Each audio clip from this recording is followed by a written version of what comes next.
Hello students, मेरा नाम आदित्य है and you all are very welcome on this channel. तो कैसे आप लोग? बढ़िया है, मस्त है, खुश है। चलिए, क्लास 12 का जो फिजिक्स पढ़ रहे थे हम लोग उसी को आगे कंटिन्यू करेंगे। इससे पहले लेक्चर में हम लोग चार्ज डिस्ट्रीब्यूशन और वेज ऑफ चार्जिंग के बॉडीज को पूरा रूप से खत्म कर लिए थे, पूरा रूप से कंप्लीट कर लिए थे। आज का जो लेक्चर है, आज का लेक्चर का हमारा टॉपिक है कूलम्ब्स लॉ, जैसे कि आपको दिख रहा होगा। कूलम्ब्स लॉ इसका नाम क्यों है? काहे कि ये कूलम्ब्स नाम का साइंटिस्ट ने डिस्कवर किया, इस चीज को एक्सपेरिमेंटली डिटरमाइन किया, इस वजह से हम इस लॉ को कूलम्ब्स लॉ बोलते हैं। कोई बड़ी बात नहीं है, वो सिंपल सी बात क्या है कि दो चार्ज को वो पकड़ा और कुछ सेपरेशंस पे रखा। ठीक, दो चार्ज को पकड़ा, कुछ सेपरेशंस पे लगा और उस दोनों चार्जेस के बीच में किस तरह का इंट्रैक्शन फोर्स लग रहा है या किस तरह का इलेक्ट्रोस्टैटिक फोर्स लग रहा है, उस फोर्स के बारे में हमको बेसिकली वो जानकारी देता है। क्लियर है बात? तो जो चीज भी हुआ, जैसा कुछ भी हुआ, उस बात को समझते हैं और आगे हम लोग बढ़ाते हैं। मैं आपको एक बात स्पष्ट रूप से बता दूं कि ये जो लॉ है ये एक्सपेरिमेंटल लॉ है। इसमें जो चीज जैसा है वो वैसा है, इसमें हम कुछ भी अपना नया मिलावट नहीं करेंगे। क्लियर है बात? तो प्रॉपर तरीका से अपना नोट्स बनाइए, हम लोग शुरू करते हैं लेक्चर को। आगे देखिएगा, कूलम्ब्स लॉ। सबसे पहला बात क्या है, क्या मैं आपको पहले बोला क्या कि सर ये जो लॉ है, ये पूरा का पूरा लॉ जो है ये एक्सपेरिमेंटल लॉ है, इसमें हम कुछ भी अपना नया नहीं कर रहे हैं। ठीक, पूरा का पूरा एक्सपेरिमेंटल लॉ है। तो इसी बात को हम लिखते हैं क्या, it is an experimental law. Experimental law. ठीक, तो सबसे पहला पॉइंट क्या है? सबसे पहला पॉइंट क्या है कि सर सबसे पहला पॉइंट जो है वो कूलम्ब्स लॉ है, वो एक्सपेरिमेंटल लॉ। इसका मतलब जो एक्सपेरिमेंट करके चीज पता चला है उसी के बारे में हम लोग पढ़ेंगे। ठीक, चलिए दूसरा बात जो आपको समझना है इसमें क्या, it is valid for point charges. अब ये बात आप मत बोलिएगा कि सर पॉइंट चार्जेस क्या होता है। जब हम आपको चार्ज डिस्ट्रीब्यूशन पढ़ा रहे थे तो उसमें सबसे पहले से बार में आपको पढ़ाए थे कि सर इंडिविजुअल चार्ज को, छोटा सा जो चार्ज होता है उसी को हम लोग पॉइंट चार्ज बोल देते हैं। क्लियर है बात? अच्छा, तो दो बात हमको समझ में आया। सबसे पहला बात कि सर ये तो एक्सपेरिमेंटल लॉ है, इसमें कुछ हम अपना नहीं कर सकते, जो है वो है, बस उसमें और कुछ दिमाग लगाने का नहीं है। और दूसरा बात कि सर ये पॉइंट चार्ज के लिए वैलिड होता है। अब एक्सपेरिमेंट के द्वारा आया क्या क्या बात, इस बात को समझते हैं। तो देखिएगा, अकॉर्डिंग टू दिस लॉ, ये शॉर्ट में मैं लिख रहा हूं अकॉर्डिंग। ठीक, अकॉर्डिंग टू दिस लॉ देखिएगा, सबसे पहला बात क्या कि हम दो चार्ज को पकड़े, Q1 और Q2, दो चार्ज को पकड़े और दोनों को कुछ सेपरेशन पे रख दिए। लेट से डिस्टेंस R है। बात समझ में आ रहा है? सुनिएगा ध्यान से आप। Q1 और Q2 दो चार्ज को पकड़े और दोनों को कुछ सेपरेशन पे रख दिए। लेट से डिस्टेंस R है दोनों के बीच में। ठीक, ये भी पॉइंट चार्ज है, ये भी पॉइंट चार्ज है। तो अकॉर्डिंग टू दिस लॉ, या जब हम एक्सपेरिमेंट किए इस पर, तो हमको पता चला क्या कि जो इस दोनों के बीच में फोर्स लग रहा है, कहने का मतलब द फोर्स ऑफ अट्रैक्शन और रिपल्सन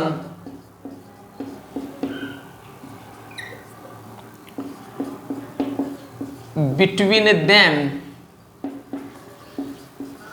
is given as,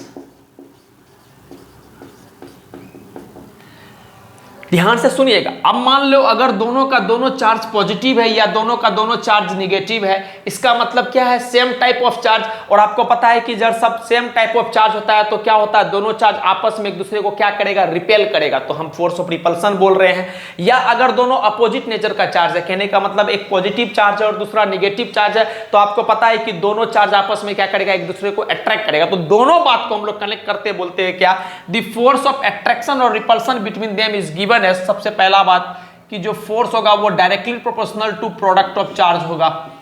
इसको हम इक्वेशन 1 मान रहे हैं। क्या बोले सर, इसमें हम कुछ भी अपना नहीं कर रहे हैं, जो आया है लॉ में उसी को तरह एज इट इज बता रहे हैं, जो एक्सपेरिमेंटली चीज आता है वही बता रहे हैं और कुछ अपना एक्स्ट्रा हम नहीं कर रहे। सबसे पहला बात कि जो दोनों के बीच में फोर्स लगेगा वो directly proportional to product of charge होगा और वही फोर्स जो होगा वो inversely proportional to squares of distance between them होगा।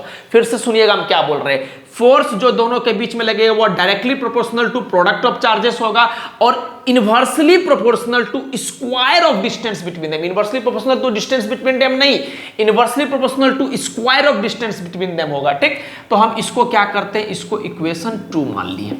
ठीक, चलिए अब हम इक्वेशन 1 और इक्वेशन 2 को यूज कर रहे हैं। देखिएगा, using equation 1 and 2, using equation 1 and 2, तो हम यहां से क्या बोल सकते हैं कि sir force is directly proportional to Q1 Q2 बटे का R स्क्वायर। पहला बात, ठीक, तो पूरा एक्सपेरिमेंट में हमको ये बात पता चला, फिर से बोल रहे हैं, यही दो बात आपको समझना है क्या, कि सर फोर्स जो होता है वो directly proportional to product of charge होता है, और वही सेम फोर्स जो फोर्स ऑफ अट्रैक्शन हो या रिपल्सन, या हम इसका एक नाम दे देते हैं इलेक्ट्रोस्टैटिक फोर्स, वो inversely proportional to square of distance between them होता है। इतना बात क्लियर हुआ, कोई दिक्कत नहीं है। आप, मैं एक बार देख लेता हूं, कुछ कट वगैरह भी रहा है नहीं, सब कुछ एकदम स्पष्ट है, क्लियर है। चलिए आगे बढ़ते हैं, देखिएगा ध्यान से। अब हम इसको, आपको पता है कि किसी भी प्रोपोर्शनलिटी इक्वेशन को हमको अगर इक्वलिटी इक्वेशन में बदलना है तो हमको क्या करना पड़ता है, हमको एक राइट साइड में कांस्टेंट को इंट्रोड्यूस करना पड़ता है। तो यहां से हम एक बात लिख पा रहे हैं क्या, कि सर F बराबर, ये एक कांस्टेंट को इंट्रोड्यूस किए, K Q1 Q2 बटे का R स्क्वायर, ये आ गया। यही हमारा क्या होता है, इलेक्ट्रोस्टैटिक फोर्स। बात समझ में आ गया। K क्या है अभी बात करते हैं। Q1 Q2 आपको पता है दोनों का दोनों पॉइंट चार्ज है, और R क्या है सर, R है दोनों पॉइंट चार्ज के बीच का सेपरेशन, बीच का डिस्टेंस। क्लियर है बात। तो यही हमारा कूलम्ब्स लॉ है क्या, कि दो चार्ज है, खास करके दो पॉइंट चार्ज Q1 Q2, जब उसको हम R डिस्टेंस पर रखते हैं तो उस दोनों के बीच में जो इलेक्ट्रोस्टैटिक फोर्स आता है, that comes out to be K Q1 Q2 बटे का R स्क्वायर। यहां तक आप बात को नोट कीजिए, फिर हम इससे आगे एक बात को बढ़ाएंगे। प्लीज आप नोट कीजिए, फिर हम आगे बढ़ाते हैं लेक्चर को।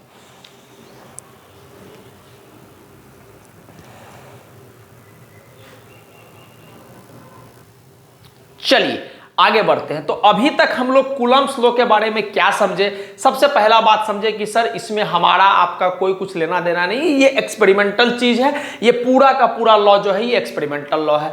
दूसरा बात हम लोग समझे कि सर ये जो है, ये लॉ जो है पॉइंट चार्ज के लिए वैलिड है, छोटा छोटा इंडिविजुअल चार्जेस के लिए वैलिड है। और तीसरा बात हम लोग क्या समझे, उसी बात को आगे बढ़ाते हैं क्या, कि अपने पास मान लेते हैं सर दो पॉइंट चार्ज है, let's say Q1 and Q2, अपने पास दो पॉइंट चार्ज है, let's say Q1 and Q2, और दोनों जो है वो R डिस्टेंस पे रखा हुआ है। ठीक, कहने का मतलब दो पॉइंट चार्ज के बीच का जो सेपरेशन है वो सेपरेशन है स्मॉल r। ठीक, तो हमको पता चला क्या, कि इलेक्ट्रोस्टैटिक फोर्स दोनों के बीच में जो लग रहा होगा वो लगता है K Q1 Q2 बटे का R स्क्वायर। ध्यान से सुनिएगा मेरी बातों को, इसको हम लोग क्या बोलते हैं, इसको हम लोग बोलते हैं इलेक्ट्रोस्टैटिक फोर्स, इसको इलेक्ट्रोस्टैटिक फोर्स बोलते हैं।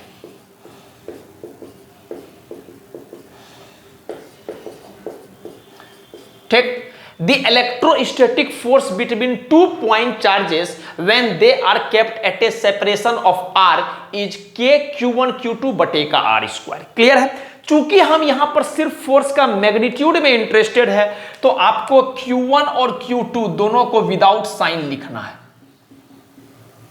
एक एक बात को अब थोड़ा सा ध्यान से सुनिए और समझिएगा।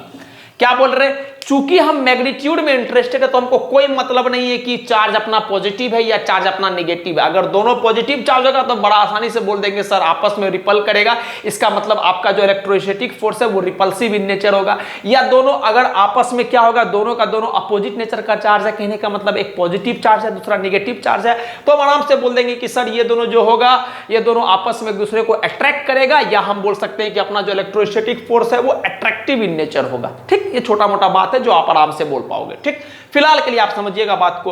अच्छा, आगे ये जो K होता है ना बाबू, इस K को हम लोग बोलते हैं प्रोपोर्शनैलिटी कांस्टेंट, प्रोपोर्शनैलिटी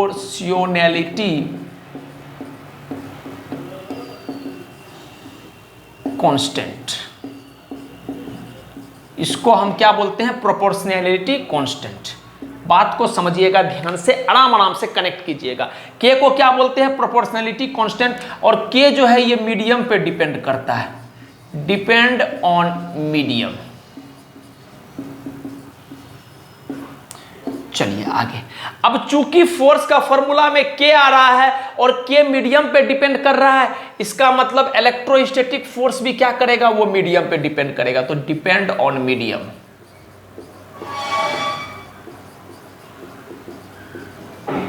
ये बहुत इंपॉर्टेंट पॉइंट है, ध्यान से सुनिएगा हम जो बोलना चाह रहे हैं। आप हम क्या बोले कि चूंकि अपना प्रोपोर्शनलिटी कांस्टेंट मीडियम पे डिपेंड करता है। अब कैसे डिपेंड करता है इस बात को भी देखेंगे, बट फिलहाल आप समझिए कि चूंकि अपना प्रोपोर्शनलिटी कांस्टेंट मीडियम पे डिपेंड करता है, इसका मतलब electrostatic forces between 2 point charges जो है वो मीडियम पे डिपेंड करेगा। इसका क्या मतलब है? इसका सिर्फ इतना सा मतलब है कि जैसे आप समझिए अपने पास 2 चार्ज है और वो कुछ r डिस्टेंस के सेपरेशन पे रखा हुआ है, तो हवा में इसके बीच का जो इलेक्ट्रोस्टैटिक फोर्स है कुछ और आएगा। जैसे हम इस दोनों चार्ज को वही सेम डिस्टेंस पे पानी में लेके चले गए तो उसका इलेक्ट्रोस्टैटिक फोर्स कुछ और आएगा, और वही दोनों चार्ज को सेम डिस्टेंस पे रखते हुए अगर हम तेल में लेके चले गए, ऑयल में लेके चले गए तो कुछ और आएगा। कहने का मतलब जैसे इसका मीडियम बदलते रहेगा तैसे सेम चार्ज सेम डिस्टेंस पर अलग अलग तरह का इलेक्ट्रोस्टैटिक फोर्स का नेचर दिखाएगा। कहने का मतलब इलेक्ट्रोस्टैटिक फोर्स का वैल्यू अलग अलग आएगा। जबकि हम चार्ज को नहीं बदल रहे हैं बाबू, जबकि हम दोनों के बीच का जो सेपरेशन है, दोनों के बीच का जो डिस्टेंस है उसको भी नहीं बदल रहे हैं, बट फिर भी इलेक्ट्रोस्टैटिक फोर्स का जो वैल्यू है वो अलग अलग आ रहा है। क्यों? बिकॉज हम मीडियम को बदल रहे हैं। इस वजह से हम बोलते हैं कि इलेक्ट्रोस्टैटिक फोर्स जो है ये मीडियम पे डिपेंड करता है, और इस बात को आप प्लीज ध्यान से समझिएगा। इतना बात क्लियर हो गया? कोई दिक्कत नहीं है। इसमें एक छोटा सा बात और है। छोटा सा बात क्या है? ध्यान से सुनिएगा कि जो ये बाबू के होता है, के, अच्छा के बारे में आगे बात करेंगे, पहले आप एक बात को और समझिएगा, एक पॉइंट और आप अपने नोट्स में लिखिएगा क्या, कि जो अब मुद्दा है कि सर दोनों चार्ज है, दोनों चार्ज के बीच में फोर्स कैसे लग रहा होगा, ये इस पर कैसे फोर्स लगा रहा होगा, क्या इस पर ऐसे फोर्स लगा रहा होगा, या ऐसे लगा रहा होगा, या ऐसे लगा रहा होगा, या ऐसे लगा रहा होगा, या ऐसे लगा रहा होगा, या मान लो अगर यही इस पर फोर्स लगा रहा होगा तो ये ऐसे लगा रहा होगा, या ऐसे लगा रहा होगा, ये कैसे लगा रहा होगा। तो हमेशा याद रखिएगा दोनों चार्जेस के बीच में जो फोर्स लगता है वो हमेशा अलोंग दी चार्जेस होता है, along the line joining the charges होता है। तो हम इस बात को लिखते हैं फिर समझाते हैं। Force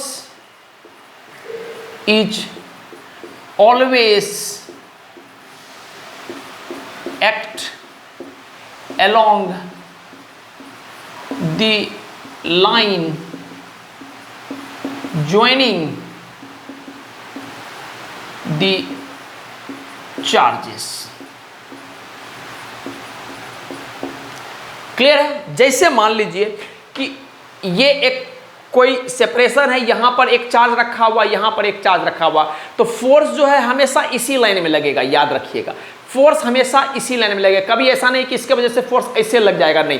फोर्स ऐसे कर दिए तब भी हमेशा इस लाइन के अलोंग लगेगा, ऐसे कर दो तब भी हमेशा इस लाइन के अलोंग लगेगा, ऐसे कर दो तब भी हमेशा इस लाइन के अलोंग लगेगा। अब जब 2 पॉइंट चार्ज आपस में यहां पर अटैच्ड है तो फोर्स हमेशा इस लाइन के अलोंग लगेगा। अगर हम इसको डायग्रामेटिकली बताएंगे तो आप देखिएगा इसके वजह से इस पर फोर्स लगेगा, चाहे ऐसे चाहे ऐसे।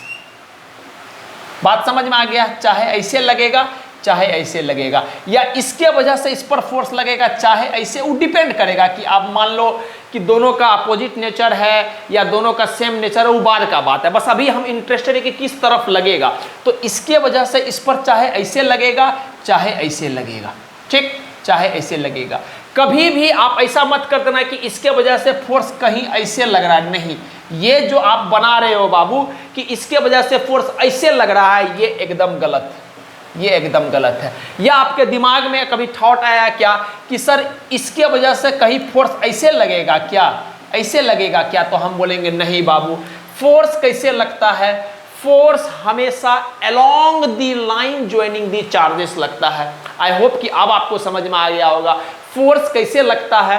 फोर्स हमेशा along the line joining the charges लगता है, ठीक, क्लियर है बात? कोई दिक्कत नहीं है। अब आपके दिमाग में आ सकता है कि सर इसके वजह से क्या फोर्स ऐसे नहीं लग सकता है, इसके वजह से क्या इस पर फोर्स ऐसे नहीं लग सकता है, ऐसे हम बोलेंगे एकदम नहीं। अभी आपको बताए क्या कि जो इलेक्ट्रोस्टैटिक फोर्स होता है दोनों चार्ज के बीच में, वो हमेशा क्या होता है, along the line joining the charges होता है। बात समझ में आ गया? या हम लोग ग्रेविटेशन में भी पढ़ते हैं कि दो मास है और वो कुछ सेपरेशन पे रखा हुआ, तो ग्रेविटेशनल फोर्स हमेशा along the line joining the masses लगता है, ठीक, उसके उल्टा पुल्टा डायरेक्शन में नहीं लगता है। तो इस तरह का जो फोर्स होता है जो हमेशा along the line joining the bodies लगता है, इसको एक स्पेशल नाम देते हैं जिसको हम लोग बोलते हैं सेंट्रल फोर्स। क्लियर है? बस नाम है, ध्यान रख सकते हैं तो रखिएगा। क्या बोले कि जो फोर्स हमेशा along the line joining the charges रखता है उसको एक स्पेशल नाम देते हैं और उस नाम को बोलते हैं हम लोग सेंट्रल फोर्स। तो यहां से एक आखिरी पॉइंट हम लिख रहे हैं इसमें, क्या कि इलेक्ट्रोस्टैटिक फोर्स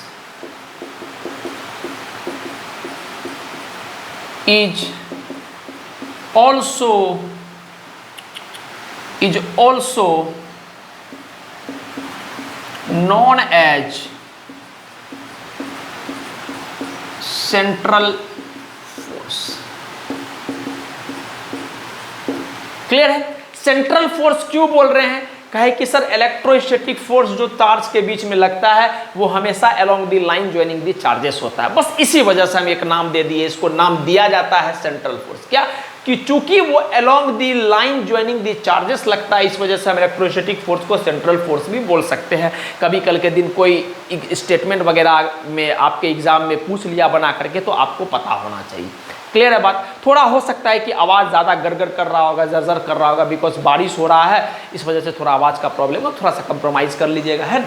आप इसको नोट कीजिए, फिर हम इस पर बात करते हैं, खास करके प्रोपोर्शनलिटी कांस्टेंट पे थोड़ा डिटेल में बात करेंगे, ठीक? थोड़ा सा संयम रखिएगा, जैसे ही हम लोग सवाल उवाल करेंगे ना, सारा बात क्रिस्टल क्लियर हो जाएगा, ये आपको 100% गारंटी देते हैं, ठीक? फिलहाल आप नोट कीजिए, फिर हम आगे बढ़ते हैं।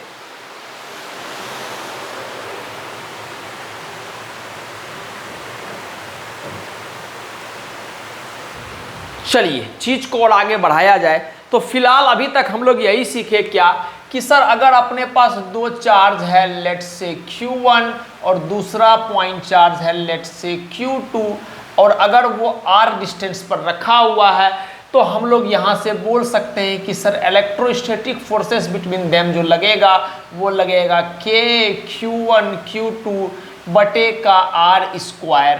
क्लियर है बात? आई होप कि अब तो अभी तक आपको रटा गया होगा। के क्या होता है सर? के होता है प्रोपोर्शनलिटी कांस्टेंट, ये मीडियम पे डिपेंड करता है। जैसे जैसे मीडियम बदलेगा तैसे तैसे क्या होगा, इलेक्ट्रोस्टैटिक फोर्स बदलेगा, के बदलेगा। बात समझ में आ गया? चलिए आगे के पर थोड़ा सा हम लोग बात करते हैं। अगर कभी भी आपका मीडियम, इस बात को आप ध्यान में रखिएगा, फॉर एयर या फिर हम वैक्यूम की बात करें या फिर हम फ्री स्पेस की बात करेंगे, ये स्टेटमेंट वगैरह जो है आपके क्वेश्चंस में लिखा हुआ रहता है, ठीक? चाहे एयर की बात करो या वैक्यूम बोल रहा हो या फिर फ्री स्पेस बोल रहा हो, ये टर्म को ध्यान में रखिएगा।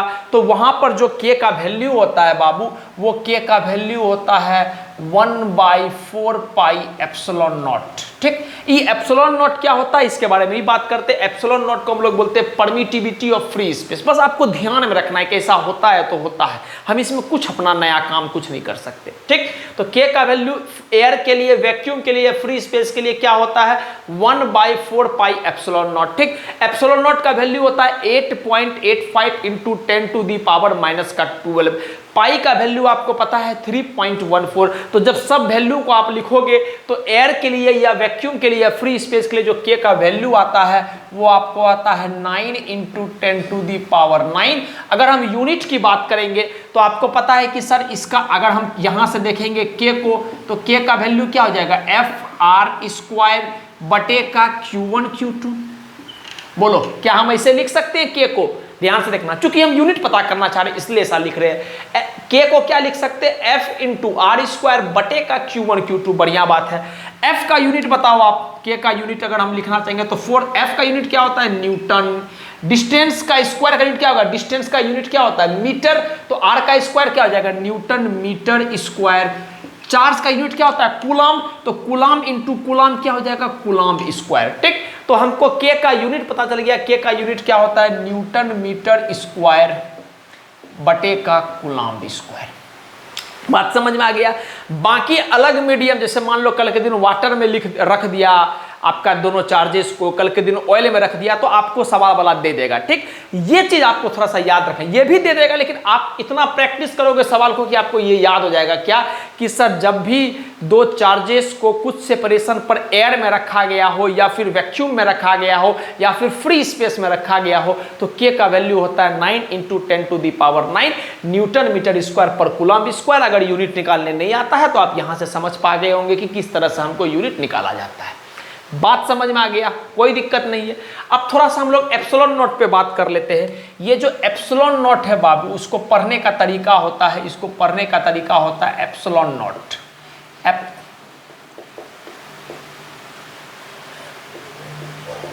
एप्सिलॉन नॉट इसको हम लोग पढ़ते हैं। क्लियर है? याद रखने का है बस, ध्यान में क्या, इसको हम लोग एप्सिलॉन नॉट पढ़ते हैं। अच्छा, इसका नाम क्या होता है? तो इसका नाम होता है परमिटिविटी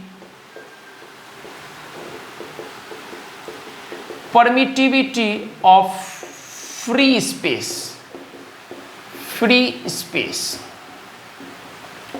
इसको अपन क्या बोलते हैं? Permittivity of free space. इसके बारे में थोड़ा मोड़ा बात हम लोग करेंगे।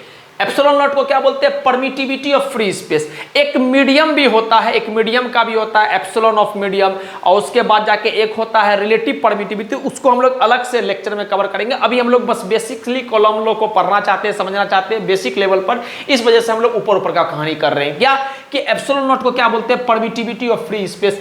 अगर हम आपसे एक छोटा सा बात पूछेंगे क्या कि इट्स एसआई यूनिट, तो इसका एसआई यूनिट क्या होगा? तो आप हमको बताओ। एप्सिलॉन नॉट तो यहां से पता चल रहा है, तो क्या हम एप्सिलॉन नॉट को क्या लिख सकते हैं? 1/4 पाई के। एप्सिलॉन नॉट को ऊपर लेकर चल जाओ, के को नीचे लेकर चल जाओ, तो इसका मतलब 4 पाई तो अपना कांस्टेंट है। तो सिंपल सी बात है कि सर जो के का यूनिट होगा ना, उसी को उल्टा कर दो, एप्सिलॉन नॉट का यूनिट हो जाएगा। मेरा बात समझ पाए क्या बोले? अगर हम एप्सिलॉन नॉट को लिखना चाहेंगे यहां से, तो क्या लिखेंगे? एप्सिलॉन नॉट बराबर, एप्सिलॉन नॉट को ऊपर लेकर जाओ, के को नीचे लेकर आओ, तो एप्सिलॉन नॉट बराबर क्या होगा? देखना, समझना ध्यान से। एप्सिलॉन नॉट बराबर क्या हो जाएगा? 1/4 पाई के। यहां से एप्सिलॉन नॉट बराबर क्या हो जाएगा? 1/4 पाई इंटू का के। बढ़िया बात है। 4 तो कांस्टेंट है, पाई भी कांस्टेंट है, तो जो बचा है वो क्या है? के। के का यूनिट क्या होता है? के का यूनिट होता है न्यूटन मीटर स्क्वायर पर कूलम्ब स्क्वायर। तो क्या हो जाएगा कि कूलम्ब स्क्वायर ऊपर चल जाएगा, न्यूटन मीटर स्क्वायर नीचे चला जाएगा। तो इसका एसआई यूनिट क्या हो जाएगा? इसका एसआई यूनिट हो जाएगा कूलम्ब स्क्वायर बटे का न्यूटन मीटर स्क्वायर। बात समझ में आ गया? सिंपल सा बात है कि सर के का यूनिट को उल्टा कर दो, आपको एप्सिलॉन नॉट का यूनिट आ जाएगा। आई होप कितना बात आपको क्लियर हुआ होगा। चलिए आगे, इसका वैल्यू क्या होता है एप्सिलॉन नॉट का? देखिएगा, इट्स, याद नहीं रखना, बस हम बता देते हैं, आपको बाय डिफॉल्ट याद हो जाएगा, इतना सवाल करोगे आप। It's value is 8.85 × 10⁻⁻12 coulomb square बटे का न्यूटन मीटर स्क्वायर। ठीक, ये अलग चीज है। बात समझ में आ गया? एप्सिलॉन नॉट का वैल्यू क्या होता है? 8.85 × 10⁻⁻12 कूलम्ब स्क्वायर बटे का न्यूटन मीटर स्क्वायर। बात समझ में आ गया? कोई दिक्कत नहीं, के का वैल्यू पुट करो, ये आ जाएगा। अब देखिए, ये सब बात याद रखने वाली बात नहीं, आपके पेपर में आपको दिया जाएगा, आप निश्चिंत रहिए। बस हम पढ़ा रहे हैं तो आपका भी नोट्स उस तरह से तैयार होना चाहिए कि आपको एक एक चीज अच्छा से पता हो। ठीक, अच्छा, आखिरी बात इसके बारे में हम लोग क्या कर सकते हैं? इसका डायमेंशन, इट्स डायमेंशन, इसका डायमेंशन। तो इसका डायमेंशनल फॉर्मूला क्या होता है? सबसे पहले तो कूलम्ब है, तो कूलम्ब को हम लोग क्या लिख सकते हैं? करंट इनटू टाइम, Q बराबर I इंटू टी। तो क्या, सॉरी, I बराबर क्या होता है? Q बटे का T, तो Q बराबर क्या होगा? I into T. तो इसका मतलब कूलम्ब्स को तो करंट इंटू टाइम लिख सकते हैं। तो करंट के लिए तो हम लोग A का इस्तेमाल करते हैं, और टाइम के लिए हम लोग क्या करते हैं? T का इस्तेमाल, लेकिन स्क्वायर है तो हम इसको क्या लिख सकते हैं? A स्क्वायर बटे का टी स्क्वायर। बढ़िया। आगे, न्यूटन मतलब फोर्स। फोर्स के लिए क्या यूनिट होता है सर? फोर्स का यूनिट एंड डायमेंशन होता है mLT⁻⁻²। ठीक, मीटर स्क्वायर के लिए क्या लिख सकते हैं? L square. आई होप कि जब बेसिक फंडामेंटल डायमेंशन आपको पता होगा कि फोर्स का डायमेंशन होता है mlt to the power minus का 2, मीटर या फिर लेंथ बोल सकते हैं तो उसका डायमेंशन क्या होता है l स्क्वायर, और कूलाम जो आपको पहले से पढ़ा रहे हैं चार्ज का डायमेंशन क्या होता है at, तो स्क्वायर है तो a स्क्वायर t स्क्वायर। बढ़िया बात है। ऊपर ले जाते हैं सब कुछ को, ऊपर जैसे ही ले जाएंगे तो m तो ऊपर गया तो m to the power minus 1, आगे l square into l cube हो गया, ऊपर लेकर चल जाएंगे तो l to the power minus का 3, टी स्क्वायर पहले से था ऊपर में, ये और चल गया तो टी स्क्वायर प्लस का 2 ये हो जाएगा टी टू दी पावर 4। बात समझ में आ गया ना, ये निगेटिव है बाबू, ऊपर जाएगा तो पॉजिटिव हो जाएगा तो t to the power 2 into t to the power 2 क्या हो जाएगा, बेस सेम है तो पावर ऐड हो जाएगा तो t to the power 4। I hope कितना बेसिक बात आप समझ पा रहे होंगे। उसके बाद बच गया एगो ए, तो यहां से हम लिख देंगे क्या, यहां से लिख देंगे ए स्क्वायर। ये इसका डायमेंशनल फार्मूला होता है। हम आपको नहीं बोलेंगे कि आप इसको इस तरह से रटो, रटने की आवश्यकता नहीं है बिकॉज हमको भी याद नहीं है, लेकिन आपको बेसिक फंडा अगर पता हो कि सर इसका ऐसा यूनिट्स भी पता हो तो आप इजीली कम से कम फोर्स का अगर आपको डायमेंशन पता है, इस मीटर के लिए तो लेंथ लिखते हैं सिंपली एल लिखे, फोर्स का अगर आपको डायमेंशन पता है, चार्ज का आपको डायमेंशन पता है, तो आपको मतलब कहने का सिंपल सा मतलब है कि अगर आपको फंडामेंटल डायमेंशन पता है तो आप 100% आराम से डायमेंशन निकाल दो। कि ये बहुत बारीकी सा चीज है, आप इसको याद नहीं रख सकते, बड़ा मुश्किल काम है। कहीं कहीं पढ़ाया जाता है, इसको रटाया जाता है कि इसका डायमेंशन ये होता है, याद रखो। हम नहीं प्रीफर करते इस बात को आप याद रख पाओ, सब बात आप याद नहीं रखो, कि इतना लोचा है इसमें, देखो माइनस प्लस का इतना लोचा है, कहीं भी इधर उधर हुआ तो सब गड़बड़ हो जाएगा। बात समझ में? तो आपको डायमेंशन निकालने आना चाहिए। जैसे कि आप देखते हैं हर चीज में हम डायमेंशन निकालना सिखाते हैं, आपको डायमेंशन निकालने आना चाहिए। ठीक, तो ये कुछ बेसिक बात था परमिटिविटी ऑफ फ्री स्पेस के बारे में। ठीक, परमिटिविटी ऑफ मीडियम और रिलेटिव परमिटिविटी को हम लोग अलग से एक छोटे लेक्चर में कंपाइल करके पढ़ लेंगे। फिलहाल हम इस बात में इंटरेस्टेड है कि हम अपना चार्ज को सिर्फ ना सिर्फ हवा में रख रहे हैं, या सिर्फ वैक्यूम में रख रहे हैं, या सिर्फ बोलो फ्री स्पेस में रख रहे हैं। हम अभी अपने चार्ज को ना पानी में रखेंगे, अभी हम अपने चार्ज को ना ऑयल में रखेंगे, कहीं नहीं रखेंगे, हम सिर्फ हवा का बात कर रहे हैं। एक बार कूलम्ब्स लॉ अपने पकड़ में आ जाए तो बस एप्सिलॉन नॉट में चेंज आएगा, वो कर लेंगे, कोई बड़ी बात नहीं है। फिलहाल बात समझ में आ गया। तो ये था हम लोग का सबसे बेसिक कूलम्ब्स लॉ जो हम लोग का कंप्लीट हुआ। अब आगे जो है वो कूलम्ब्स लॉ वेक्टर फॉर्म में जो होता है उसको भी समझना है, बट फिलहाल आप इसको नोट डाउन कीजिए, फिर हम लोग Coulomb's law in vector form को समझते हैं, उसके बाद डायरेक्ट सवाल पे आएंगे। और थोड़ा बहुत भी अगर चीज क्लियर नहीं हुआ है तो सवाल आपको पूरा रूप से स्पष्ट कर देगा, ये गारंटी करते हैं आपको। ठीक, आप नोट कीजिए, फिर आगे बढ़ते हैं हम लोग।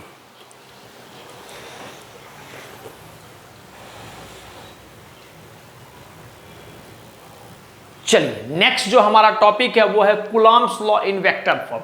अभी तक कूलम्ब्स लॉ को समझ गए सर, दो चार्ज है, आर सेपरेशन पे रखा हुआ है, अगर Q1 Q2 चार्ज है, आर सेपरेशन पे रखा हुआ है, तो इलेक्ट्रोस्टैटिक फोर्स चाहे उसके बीच में रिपल्सिव होगा या अट्रैक्टिव होगा, वो देखा जाएगा किस तरह का चार्जेस है। लेकिन एक बात तो पता है कि उसका मैग्नीट्यूड कितना आता है, k Q1 Q2 बटे का आर स्क्वायर। आई होप कि ये बात आपको समझ में आया होगा। आगे बढ़ते हैं, अब पढ़ते हैं कि वेक्टर फॉर्म में कैसे चीजों को समझेंगे। दो केस हम लेते हैं, उस केस के बेसिस में समझाते हैं आपको। ठीक, जैसे कि आपको बेसिकली पता है कि सर यहाँ पर हमको सिचुएशन तो कुछ इसी तरह का होगा कि अपने पास एक चार्ज है Q1 और अपने पास एक चार्ज है Q2 और दोनों के बीच का सेपरेशन R है। ठीक, सिचुएशन तो यही होगा। अब इसके बीच में कितना फोर्स लग रहा होगा, किधर की तरफ लग रहा होगा, डायरेक्शन क्या होगा फोर्स को, जब इस बात को ला लेते हैं हम लोग तो आपको पता है कि वो वेक्टर फॉर्म का बात करता है। क्यों? कहे कि वेक्टर फॉर्म में मैग्नीट्यूड के साथ साथ डायरेक्शन भी होता है। मैग्नीट्यूड देख चुके हैं, कितना आता है मैग्नीट्यूड, k Q1 Q2 बटे का आर स्क्वायर। बस अपने को डायरेक्शन पे आना है। क्लियर है बात? चलिए दो केस लेते हैं। केस 1, पहला केस, ये तो चल ही नहीं रहा है बढ़िया से। केस 1 ध्यान से देखिएगा, केस 1 क्या कि अगर Q1 Q2 if Q1 Q2 का जो प्रोडक्ट है वो ग्रेटर देन 0 है। क्या मतलब हुआ इसका, इसको समझते हैं। हम क्या बोल रहे हैं कि इफ Q1 Q2 का प्रोडक्ट ग्रेटर देन 0 है, Q1 Q2 का प्रोडक्ट ग्रेटर देन 0 है, कहने का मतलब Q1 और Q2 को अगर हम मल्टीप्लाई कर रहे हैं तो आपका आंसर हमेशा 0 से बड़ा आ रहा है। इसका क्या मतलब है? इसका यह मतलब है कि हो सकता है कि दोनों का दोनों पॉजिटिव हो, तब आपको पता है कि पॉजिटिव इंटू पॉजिटिव मतलब प्लस इंटू प्लस क्या होता है, नथिंग बट प्लस होता है, तो ग्रेटर देन जीरो आएगा। या हो सकता है कि दोनों का दोनों कैसा हो, निगेटिव हो, तो माइनस इंटू माइनस क्या होता है, प्लस हो जाता है। तो क्या समझ में आया कि सर अगर Q1 Q2 का प्रोडक्ट ग्रेटर देन जीरो है तो इसका मतलब ये हो गया कि सर दोनों का दोनों चार्ज चाहे पॉजिटिव है, दोनों का दोनों चार्ज चाहे निगेटिव है। दोनों बात समझ में आ गया। क्या बोले कि Q1 Q2 का अगर प्रोडक्ट ग्रेटर देन जीरो है तो इसका मतलब ये हो गया कि सर दोनों का दोनों चार्ज आइदर पॉजिटिव है या दोनों का दोनों चार्ज आइदर निगेटिव है। तो हम सिंपल शब्द में अगर लिखेंगे तो दोनों का दोनों चार्ज के बारे में ये बात लिखेंगे कि same type of charge, same type, या फिर बोल सकते हैं लाइक चार्जेस, या हम बोल सकते हैं लाइक चार्जेस। ठीक, और आपको पता है कि अगर बाबू लाइक चार्ज रहेगा, दोनों पॉजिटिव है और दोनों निगेटिव है, तो 100% क्या करेगा, दोनों आपस में मतलब आपका जो फोर्स होगा वो किस तरह से करेगा, दोनों आपस में एक दूसरे को रिपेल करेगा। तो हम क्या बोलेंगे, आपका जो फोर्स होगा वो रिपल्सिव होगा, रिपल्सिव। अब इस बात को समझते हैं क्या है, देखिएगा। लाइक चार्जेस का मतलब दोनों पॉजिटिव या दोनों निगेटिव। रिपल्सिव का मतलब क्या है कि आपस में एक दूसरे को धक्का मारेगा, रिपेल करेगा, पास नहीं आना चाहेगा। ठीक, क्या मतलब हुआ इसका, देखिएगा। ये अपने पास Q1 था, ये अपने पास Q2 था।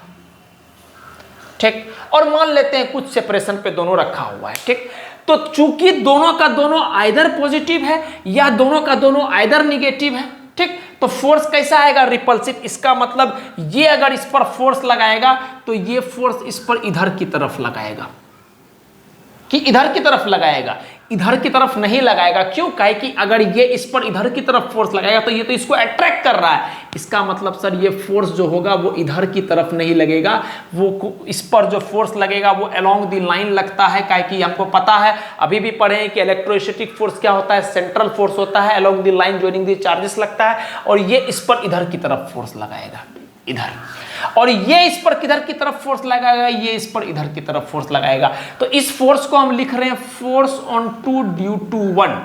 क्या लिख रहे हैं, F21। F21 कहने का मतलब 2 पे फोर्स लग रहा है ड्यू टू 1 के वजह से 2 पे फोर्स लग रहा है इधर की तरफ। और आगे इस पर क्या लिखेंगे, F12। कहने का मतलब क्या, इसको हम लोग पढ़ते हैं,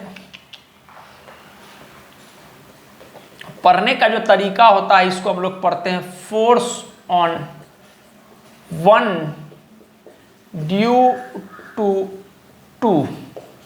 ठीक, बात समझ में आ गया। सब बात को गहराई से समझिएगा हम क्या बोल रहे हैं कि दोनों का दोनों अगर चार्ज का प्रोडक्ट ग्रेटर देन जीरो आ गया तो इसका मतलब हो सकता है कि दोनों पॉजिटिव हो, दोनों निगेटिव हो। बढ़िया बात है, पहला बात यही लिखिए, लाइक चार्ज होगा।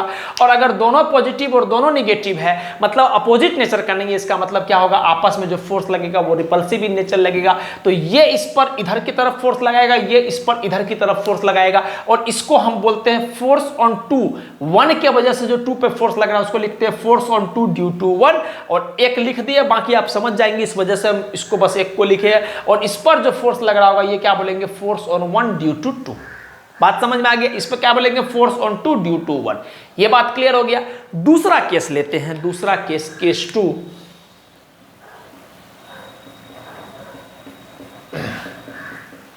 इफ Q1 Q2 का प्रोडक्ट लेस देन जीरो है, Q1 Q2 का प्रोडक्ट लेस देन जीरो है। बात समझ गया, डायरेक्शन समझ में, डायरेक्शन को समझिएगा। मैग्नीट्यूड तो आपको पता है कि F बराबर क्या हो जाएगा, K Q1 Q2 बटे R स्क्वायर। ठीक है, डायरेक्शन को समझना जरूरी है। डायरेक्शन क्या हो रहा है सर, इसके वजह से ये जो फोर्स लग रहा है वो इधर की तरफ लग रहा है। क्यों, कहा कि दोनों सेम नेचर का है, और इसके वजह से जो इस पर फोर्स लग रहा है वो उधर की तरफ लग रहा है, रिपल्सिव हो रहा है फोर्स। क्यों, कहा कि दोनों सेम नेचर का। तो डायरेक्शन को समझना जरूरी है, इसके वजह से इधर, इसके वजह से इधर।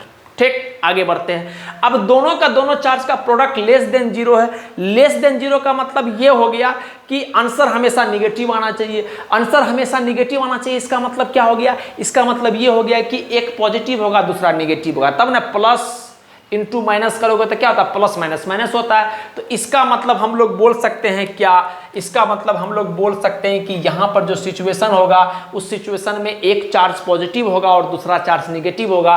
तो हम लोग बोल सकते हैं कि यहाँ पर अनलाइक चार्जेस होगा। Unlike charges. बात समझ में आ गया है, यहां पर हमारा अनलाइक चार्जेस होगा। और अगर अनलाइक चार्जेस है, कहने का मतलब एक चार्ज पॉजिटिव है और दूसरा चार्ज निगेटिव है, इसका मतलब वो दोनों चार्ज क्या करेगा, आपस में एक दूसरे को अट्रैक्ट कर रहा होगा, करीब ला रहा होगा। तो हम क्या बोलेंगे, अपना जो फोर्स होगा वो कैसा होगा, अट्रैक्टिव। अट्रैक्टिव। अब इसको डायग्रामेटिकली समझते हैं क्या सिचुएशन है। जैसे मान लो बनाते हैं अपने पास एक Q1 चार्ज है और वो कुछ सेपरेशन पे रखा हुआ है, लेट से और ये कुछ सेपरेशन पे रखा हुआ है। तो चूंकि दोनों का दोनों चार्ज अनलाइक है, कहने का मतलब अगर एक पॉजिटिव है तो दूसरा निगेटिव। अभी हमको मतलब नहीं है कौन पॉजिटिव कौन निगेटिव, मोटा मोटी कंक्लूजन ये है कि एक पॉजिटिव है दूसरा निगेटिव है, और दूसरा पॉजिटिव है तो तीसरा पहला वाला निगेटिव है। ठीक, तो कहने का मतलब दोनों अनलाइक चार्ज है तो फोर्स कैसा होगा, अट्रैक्टिव। अब ये इस पर किधर की तरफ फोर्स लगा रहा होगा, तो आप मेरा बच्चा समझ में आएगा, जब रिपल्सिव था तो दूर लगा रहा था, इसका मतलब ये फोर्स इस पर अलोंग द लाइन ज्वाइनिंग लगता है। Sir electrostatic force along the line joining लगता है, तो along the line joining the charges लगा दिए। और ये जो है इस पर फोर्स लगा रहा होगा इधर की तरफ, तो हम क्या लिखेंगे, force on two due to 1। बहुत बढ़िया, आगे बढ़ते हैं आगे बढ़ते हैं। ये इस पर कैसे फोर्स लगा रहा होगा, तो हम बोलेंगे सर वापस से वही बात है कि सर अपोजिट टाइप का चार्ज है, अनलाइक चार्जेस है, तो अट्रैक्टिव नेचर का होगा, तो ये इस पर इधर की तरफ फोर्स लगा रहा होगा। और हम क्या बोलेंगे, फोर्स ऑन 1 ड्यू टू। तो आई होप डायरेक्शन का थोड़ा थोड़ा आपको फंडा क्लियर हुआ होगा, थोड़ा सा बात समझ में आ गया। चलिए अब आगे मुद्दा पर आते हैं। अब हम लोग मेन कंक्लूसिव रिजल्ट लिखते हैं कि क्या आता है रिजल्ट, उसको समझते हैं। आपको पता है क्या कि फोर्स जो होता है वो हम लोग लिखते हैं सर Q1 Q2 बटे का R²। यही तो हमारा क्या था, ये हमारा क्या था बाबू, ये हमारा था electrostatic forces between 2 point charges kept at a distance R। ठीक, ये होता है, ये तो था हमारा स्केलर क्वांटिटी। कहने का मतलब इसमें हम सिर्फ मैग्नीट्यूड में इंटरेस्टेड है। अब हम डायरेक्शन को लाना चाह रहे हैं, तो डायरेक्शन जब लाओगे तो ये हो गया F वेक्टर बराबर Q1 Q2 बटे का R²। ठीक, अब ध्यान से देखिएगा, K एक कांस्टेंट है, वेक्टर नहीं बना सकते हैं उसको। Q1 Q2 चार्ज एक स्केलर क्वांटिटी है, नहीं वेक्टर बना सकते। तो बच गया क्या, ये डिस्प्लेसमेंट, या हम बोल सकते हैं पोजीशन वेक्टर। तो हम फिलहाल के लिए बस हम इसको लिख रहे हैं R वेक्टर, R वेक्टर। ठीक, और हम R वेक्टर को, अगर आपको पता है कि किसी भी, आपको ये बात पता होना चाहिए, जैसे वेक्टर में भी हम पढ़ा है, किसी भी क्वांटिटी अगर आपको वेक्टर बनाना है तो आपको कुछ नहीं करना होता, उसका मैग्नीट्यूड लिख दो और उसके साथ जो है यूनिट वेक्टर लगा दो। बात समझ गए। यूनिट वेक्टर क्या देता है, डायरेक्शन। तो वेक्टर का मतलब क्या होता है, मैग्नीट्यूड एंड डायरेक्शन। तो ये तो हो गया मैग्नीट्यूड, ये हो गया डायरेक्शन। तो यहां पर डायरेक्शन कौन देगा, आर वेक्टर, ये आर वाला। तो हम इसको डायरेक्टली लिख रहे हैं आर कैप, आर कैप। ठीक, आर कैप क्या है, unit vector along the force. जिधर की तरफ फोर्स लग रहा है उधर की तरफ यूनिट वेक्टर है। ठीक, थोड़ा सा पेशेंस रखिए, सब बात समझ में आएगा। आर वेक्टर को क्या लिख सकते हैं, आगे देखिएगा, इसको हम क्या लिख रहे हैं, F बराबर Q1 Q2 बटे का R²। आर वेक्टर को क्या लिख सकते हैं, सॉरी आर वेक्टर बोल रहे हैं, आर कैप को क्या लिख सकते हैं, आप बताओ। यहां से ए कैप को क्या लिख सकते हो, ए वेक्टर बटे का मैग्नीट्यूड ऑफ ए वेक्टर। तो हम इसको यहां से लिख रहे हैं आर वेक्टर बटे का magnitude of r vector. I hope कि बात समझ पा रहे होंगे आप, कोई दिक्कत नहीं हो रहा होगा, बात कनेक्ट कर पा रहे। चलिए आगे बढ़ते हैं। अब ध्यान से देखिएगा, ये भी मैग्नीट्यूड ये भी मैग्नीट्यूड, तो यहां से फोर्स आ गया क्या, Q1 Q2 बटे का R वेक्टर जो मैग्नीट्यूड है उसका क्यूब, उसका R² इंटू मैग्नीट्यूड। तो ये हो गया R वेक्टर का क्यूब इंटू का ऊपर में R वेक्टर। ठीक, ये हमारा क्या होता है, वेक्टर फॉर्म में हमारा फोर्स होता है। हम एक बार देख लेते हैं कि अपने पास स्पेस है कि नहीं, तो इसको तो और लिखना है। ठीक, तो एक बार आप पहले नोट कीजिए, फिर हम यहाँ से आगे को बात को बढ़ाएंगे। ठीक, आप एक बार नोट कीजिए, फिर हम आगे बढ़ाते हैं। कम से कम इसको नोट कीजिए, फिर हम आगे बढ़ाते हैं बात को। एक बार आप नोट कीजिए प्लीज।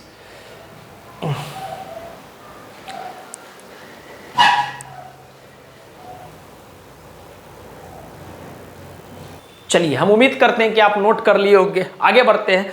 तो वेक्टर फॉर्म में सर ये सब बात तो लिखे, फाइनली आप बताइए क्या करना है, उतना बात हमको उतना दिमाग में। अब फाइनल कंक्लूजन हम आपको बताते हैं क्या करना है। क्या बोले कि दो चार्जेस है Q1 Q2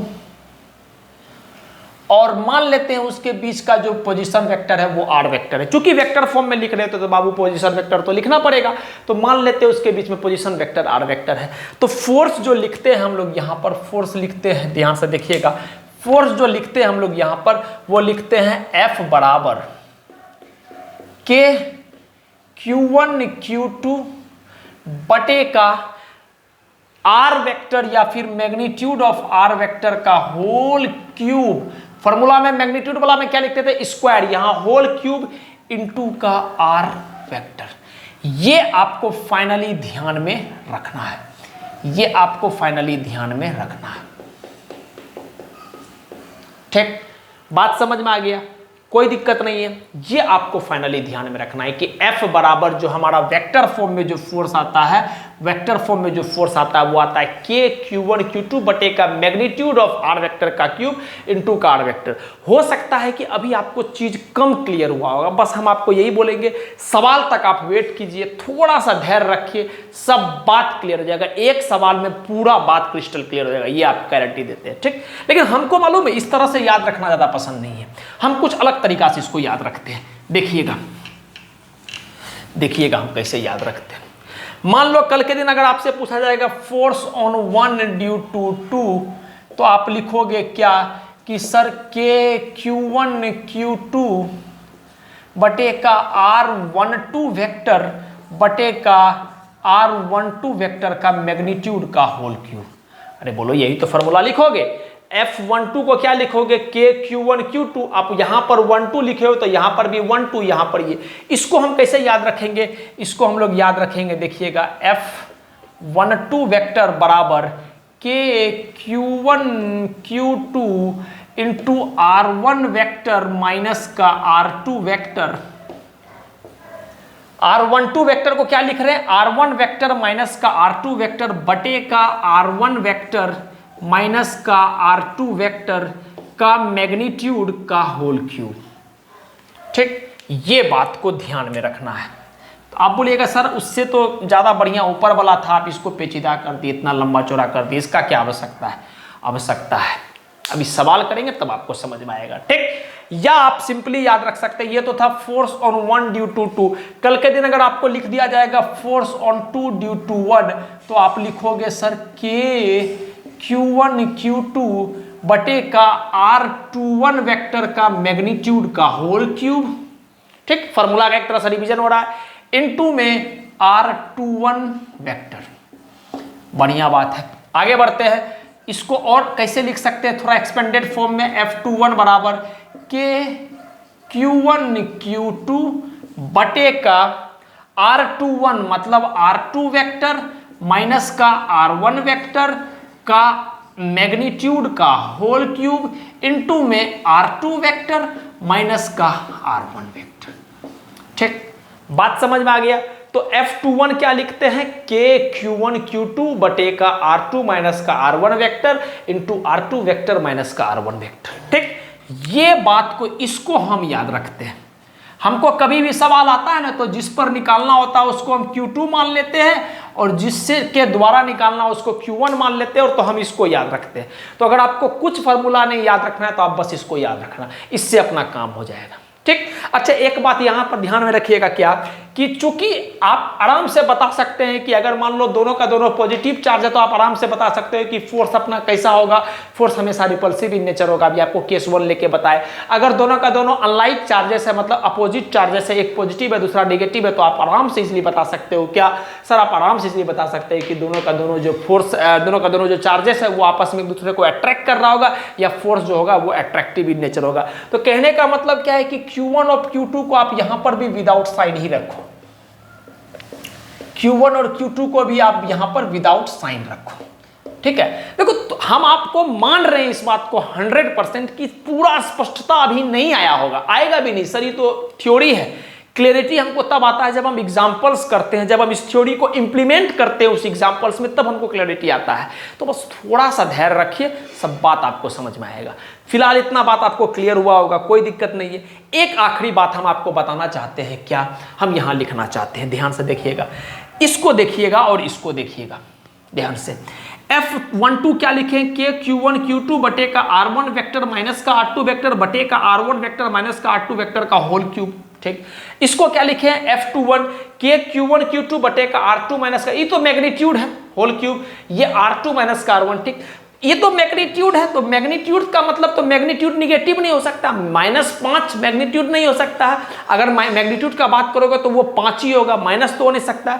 तो के Q1 Q2 ये मैग्नीट्यूड वाला लोचा को हटाओ, आप R1 माइनस का R2 पे ध्यान दो और R2 माइनस का R1 पे ध्यान दो, तो आप देखोगे सर अगर हम यहाँ माइनस साइन से मल्टीप्लाई करेंगे ना तो यही चीज हमको मिल जाएगा।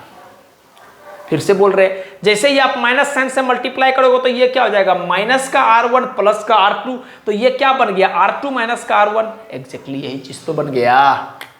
ठीक, फिर से यहां अगर आप यहां पर माइनस साइन से मल्टीप्लाई करोगे तो ये हो जाएगा माइनस का R2। ये बाबू पूरा का पूरा मैग्नीट्यूड है, इसको ध्यान से देखिएगा, ये पूरा का पूरा जो चीज है ये पूरा का पूरा मैग्नीट्यूड है, ये पूरा का पूरा मैग्नीट्यूड है। तो ये तो माइनस साइन से इंपैक्ट नहीं होगा, कि मैग्नीट्यूड जो होता है, आपको बोले कि -5 में मैग्नीट्यूड -5 नहीं होता है, 5 ही होता है अपना मैग्नीट्यूड। ठीक है, तो अगर हम इसमें माइनस साइन से मल्टीप्लाई करेंगे तो ये हो जाएगा माइनस का R2 प्लस का R1, कहने का मतलब R1 माइनस का R2, और आप देख रहे हो कि R1 माइनस का R2 यहां पर लिखा हुआ है। बात समझ में आ गया। तो इसका क्या मतलब था, इसका ये मतलब था, ध्यान से देखिएगा, कि sir F12 vector force on 1 due to 2 vector is equal to minus times of force on 2 due to 1। ये मालूम आपका बहुत बड़ा समस्या को सॉर्ट आउट कर देगा। हम आपको सच बता रहे हैं, आप ध्यान से सुनिएगा मेरी बात को, हम क्या बोल रहे हैं। क्या बोले, फोर्स ऑन 1 ड्यू टू 2, उसमें माइनस से मल्टीप्लाई करो, sorry force on 2 due to 1 में माइनस से मल्टीप्लाई करो, ये मिल जाएगा, या इसमें माइनस से मल्टीप्लाई करो, ये मिल जाएगा। कहने का मतलब क्या है कि ये जितना फोर्स लगा रहा होगा उसमें माइनस से मल्टीप्लाई करो, ये वाला फोर्स आ जाएगा।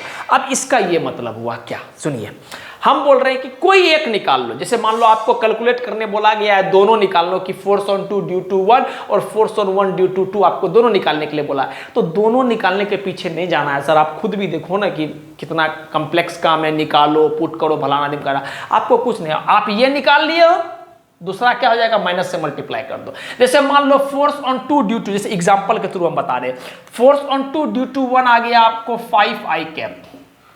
ठीक, वेक्टर फॉर्म में कितना आया, फोर्स ऑन 2 ड्यू टू 1 आ गया 5i कैप। तो ये कितना होगा, मेरा बच्चा बोल देगा क्या सर, माइनस का 5i कैप, नथिंग एल्स। बात समझ में आ गया।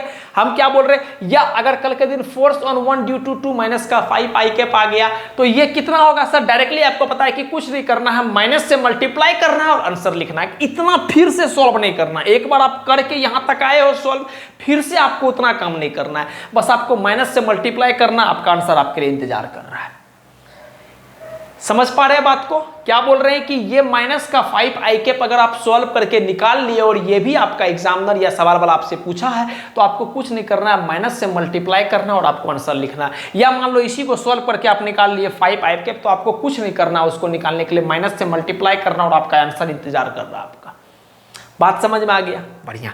तो यहां से एक बात पता चला कि अगर दो चार्ज है Q1 और Q2, तो अगर ये इस पर 5 न्यूटन का फोर्स लगा रहा है, तो ये भी इस पर 5 न्यूटन का फोर्स लगा रहा है, लेकिन उल्टा डायरेक्शन में। अगर ये इस पर इधर की तरफ फोर्स लगा रहा है, तो ये इस पर इधर की तरफ फोर्स लगा रहा है, या अगर ये इस पर इधर की तरफ फोर्स लगा रहा है, तो ये इस पर इधर की तरफ फोर्स लगा रहा है। कहने का मतलब सिंपल सी बात है कि जो एक पहला पे फोर्स लग रहा है दूसरा के वजह से, और दूसरा पे जो लग रहा है पहला के वजह से, वो दोनों सेम वैल्यू का है, मैग्नीट्यूड दोनों का सेम है, बस डायरेक्शन अपोजिट है। और आपको पता होगा न्यूटन्स थर्ड लॉ अगर आप अच्छा से पढ़ोगे, तो every action has its equal and opposite reaction. तो ये दोनों जो फोर्स है, ये दोनों में आपस में एक एक्शन रिएक्शन पेयर बना रहा है। क्यों, कि Q1 Q2 पे फोर्स लगा रहा है, अगर ऐसे ध्यान से देखिएगा, Q1 अगर Q2 पे फोर्स ऐसे लगा रहा है, तो Q2 Q1 पे फोर्स ऐसे लगा रहा है। ठीक, अगर Q1 Q2 पे फोर्स ऐसे लगा रहा है तो Q2 Q1 पे फोर्स ऐसे लगा रहा है,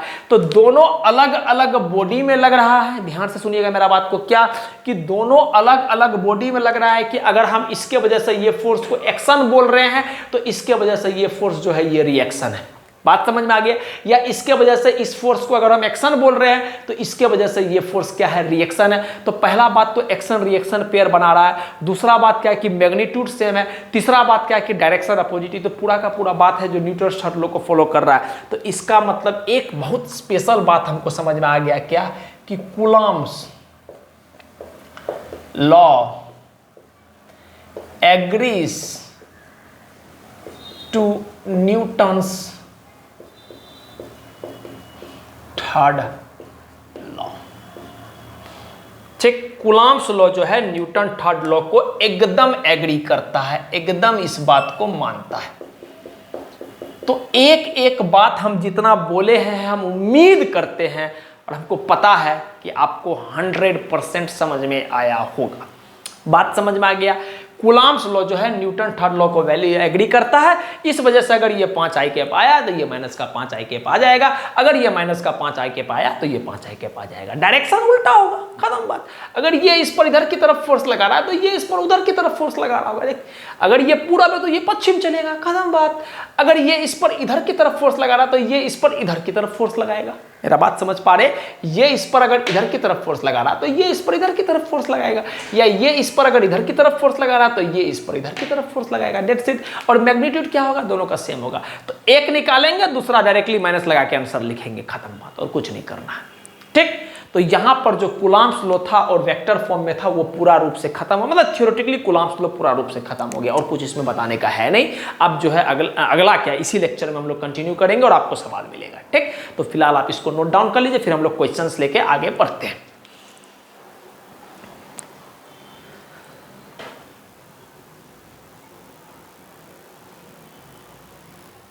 चलिए, पहला सवाल आपके स्क्रीन पर आपको दिख रहा होगा। सवाल क्या है मैं आपके लिए पढ़ देता हूं, आपको पहले खुद से ट्राई करना है, फिर मैं आपके लिए मदद करूंगा, बनाऊंगा। ठीक, देखिए सवाल पहला बोल रहा है कि एक चार्ज है 2 माइक्रो कूलम और दूसरा चार्ज है -3 म्यू कूलम। ठीक, और दोनों चार्ज जो है वो 10 सेंटीमीटर के सेपरेशन पे रखा हुआ है। ठीक, तो आपसे पूछा गया find the magnitude of electrostatic force acting between them, कितना इलेक्ट्रोस्टैटिक फोर्स लग रहा है उसका मैग्नीट्यूड बता दो।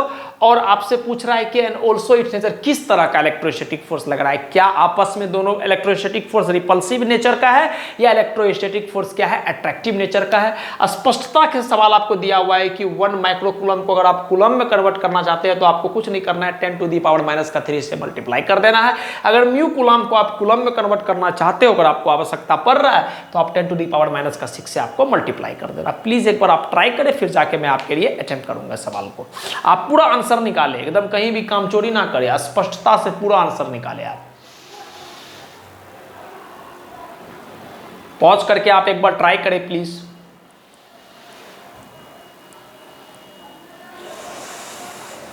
चलिए, हम उम्मीद करते हैं कि आप अपने अपने तरीका से जरूर ट्राई किए होंगे। हम सवाल को अटेम्प्ट करना शुरू कर रहे हैं, ध्यान दीजिएगा। सबसे पहला बात क्या पूछ रहा है, इलेक्ट्रोस्टैटिक फोर्स बिटवीन देम, उसका मैग्नीट्यूड। तो हमको पता है कि सर इलेक्ट्रोस्टैटिक फोर्स अगर हम इसको Fe से रिप्रेजेंट करें या सिंपल शब्द में F से रिप्रेजेंट करें, काहे कि इलेक्ट्रोस्टैटिक चैप्टर ही चल रहा है तो कुछ करने का है नहीं। इलेक्ट्रोस्टैटिक फोर्स कितना होता है तो हमको पता है कि K Q1 बटे का R²। सर यही होता है कि हाँ, एकदम यही होता है। ठीक, अच्छा K के बारे में तो कुछ जानकारी नहीं दिया हुआ है। जब कुछ नहीं बोला गया है तो आपको मान के चलना है कि हवा में रखा गया है चार्ज। ठीक, जब कुछ नहीं बोला गया है तो आपको मान के चलना है कि ये पूरा का पूरा जो डिस्ट्रीब्यूशन है, ये पूरा का जो पूरा सिस्टमेटिक अरेंजमेंट है, this arrangement is kept in air, इसको हवा में रखा गया है। ठीक, और हवा में आपको K का वैल्यू पता है 9 × 10⁻⁹ न्यूटन मीटर स्क्वायर पर का कूलम स्क्वायर। चलिए वैल्यू रखते हैं। F बराबर मैग्नीट्यूड में इंटरेस्टेड है तो आपको चार्ज को क्या करना है, चार्ज को विदाउट साइन रखना है। ठीक, चलिए आगे। K का वैल्यू कितना होता है, ध्यान से देखिएगा, 9 × 10⁻⁹ न्यूटन मीटर स्क्वायर बटे का कूलम स्क्वायर। चलिए Q1 Q2 2 mu coulomb 2 micro coulomb है तो माइक्रो कूलम को कूलम में लाना पड़ेगा कि हम चाहते हैं सब का सब स्टैंडर्ड यूनिट में लिखा जाए, जिससे कि अपना आंसर भी न्यूटन में स्टैंडर्ड यूनिट में आए। तो इसको क्या लिखेंगे 10⁻⁻³ कूलम इनटू में दूसरा Q2 चार्ज। आपको क्या करना है, विदाउट साइन लिखना है। आपको जब भी मैग्नीट्यूड दिया जाए तो आपको लिखना है इसको 3 × 10⁻⁻6 कूलम बटे का डिस्टेंस का स्क्वायर। डिस्टेंस कितना है सर 10 सेंटीमीटर, स्टैंडर्ड यूनिट क्या होता है मीटर, तो हम इसको क्या लिख सकते हैं 0.1 मीटर का होल स्क्वायर। क्यों स्क्वायर, काय के फॉर्मूला में ही स्क्वायर होता है। ठीक, ये हमारा बेसिक फॉर्मूला है। आई होप कि इतना बात आपको समझ में आ रहा होगा। क्लियर है, कोई दिक्कत, सब बात स्पष्ट है। चलिए आगे बढ़ते हैं, थोड़ा सा काम करते हैं, क्या क्या करना है उसको हम ऊपर में करते हैं ना, इसको हम लोग ऊपर में करते हैं। F बराबर देखिएगा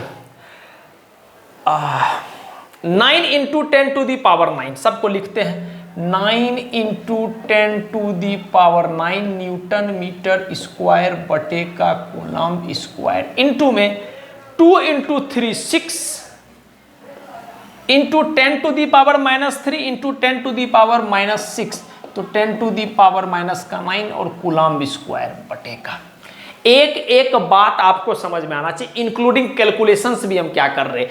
9 × 10⁻⁹ न्यूटन मीटर स्क्वायर पर कूलम स्क्वायर, 2 × 3 6 इंटू का 10⁻⁻³ इंटू में 10⁻⁻6 बेस सेम है, पावर ऐड कर देते हैं। क्लास 8 लॉज ऑफ एक्सपोनेंट में आप ये पढ़े होंगे मैथ में। तो coulomb into coulomb coulomb square ये आ गया। तो इसको क्या लिख सकते हैं 1/100 इंटू मीटर स्क्वायर। बोलो, अरे सर 0.1 को क्या लिख सकते हैं 1/10, 1/10 इंटू 1/10 क्या हो जाएगा 1/100 इंटू मीटर स्क्वायर। बढ़िया बात है। आगे से देखिएगा, कूलम स्क्वायर से कूलम स्क्वायर गया, मीटर स्क्वायर से मीटर स्क्वायर गया। बढ़िया बात है, आगे बढ़ते हैं। F बराबर 9 × 6 54, 10⁻⁹ इंटू 10⁻⁻�9 तो ये हो जाएगा 10⁻0। इसको ऊपर ले जाएंगे तो ये क्या हो जाएगा, ऊपर ले क्या जाएंगे 1/100 है तो ऊपर ही जाएगा, तो ये हो जाएगा 10⁻2 और ऊपर में सिर्फ यूनिट बच गया न्यूटन। 10⁻9 इंटू 10⁻⁻⁹ क्या हो जाएगा 10⁻0 इंटू बटे का 100 तो 100 ऊपर चल जाएगा तो 10⁻2। समथिंग टू दी पावर 0 क्या होता है, समथिंग टू दी पावर 0 हमेशा 1 होता है। तो इसको लिखो ना लिखो कोई दिक्कत नहीं है, एक एक बात को समझिएगा बारीकी से, हवा में नहीं उड़ा रहे हैं, आपको समझ में आए वही मेरा मुद्दा है और कोई मुद्दा नहीं है।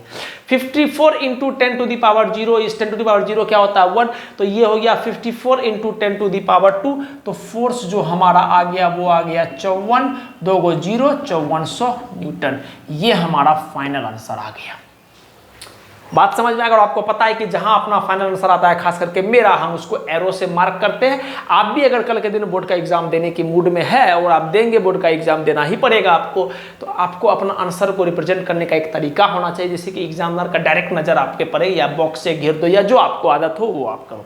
ठीक, बात समझ आ गया। अब दूसरा सवाल पूछा गया है क्या कि नेचर कैसा है, तो बच्चा वाला सवाल है, क्या नेचर कैसा है सर।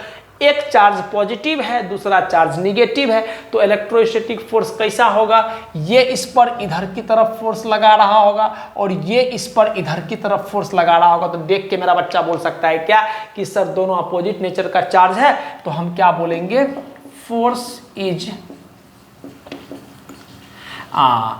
Attractive in nature.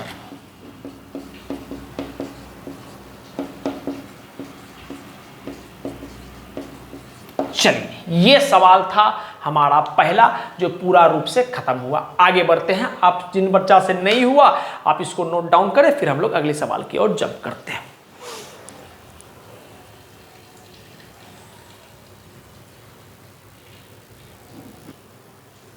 चलिए, नेक्स्ट सवाल आपके स्क्रीन पर आपको दिख रहा होगा। सवाल क्या मैं आपके लिए पढ़ देता हूं। सवाल बोल रहा है यहां एक चार्ज है 4 कूलम और दूसरा यहां पर एक चार्ज है -8 कूलम। इस चार्ज का जो कोऑर्डिनेट दिया हुआ है ये आपको एक्स वाई जेड कोऑर्डिनेट दिया हुआ है। कहने का मतलब ये है कि ये 3 डायमेंशनल प्लेन में कहीं रखा हुआ है ये चार्ज, और इसका कोऑर्डिनेट है 1,2,3 मीटर में, ठीक। और ये जो माइनस का 8 कूलम है उसका कोऑर्डिनेट दिया हुआ है 4,6,-2 मीटर, ठीक। आपसे पूछा गया है नेट फोर्स और माइनस का 8 कूलम। माइनस का 8 कूलम चार्ज पे टोटल कितना फोर्स लग रहा है वो आपको बताना है। और आप यहाँ एरो देखे होंगे तो आपको समझ में अभी आ गया होगा कि सवाल वाला जो है वेक्टर फॉर्म में आंसर को जानने में इंटरेस्टेड है। तो एक बार आप ट्राई करें, देखिए आपको थोड़ा बहुत वेक्टर तो आना ही चाहिए, थोड़ा बहुत क्या, कम से कम बेसिक वेक्टर तो आपको आना ही चाहिए, तभी ये सब बात आपको समझ में आएगा। अगर आपको बेसिक वेक्टर नहीं आता है तो कहाँ से ये सब बात उतना अच्छा समझ में आएगा, ठीक। तो फिलहाल आप अपने मुताबिक ट्राई कीजिए, फिर जाके तो हम आपको बताते हैं और बताएंगे भी, आप एक बार ट्राई कीजिए। आपको नेट फोर्स निकालना है माइनस का 8 कूलम पर, किस फॉर्म में, वेक्टर फॉर्म में, ठीक। एक बार आप पॉज करके ट्राई करें प्लीज।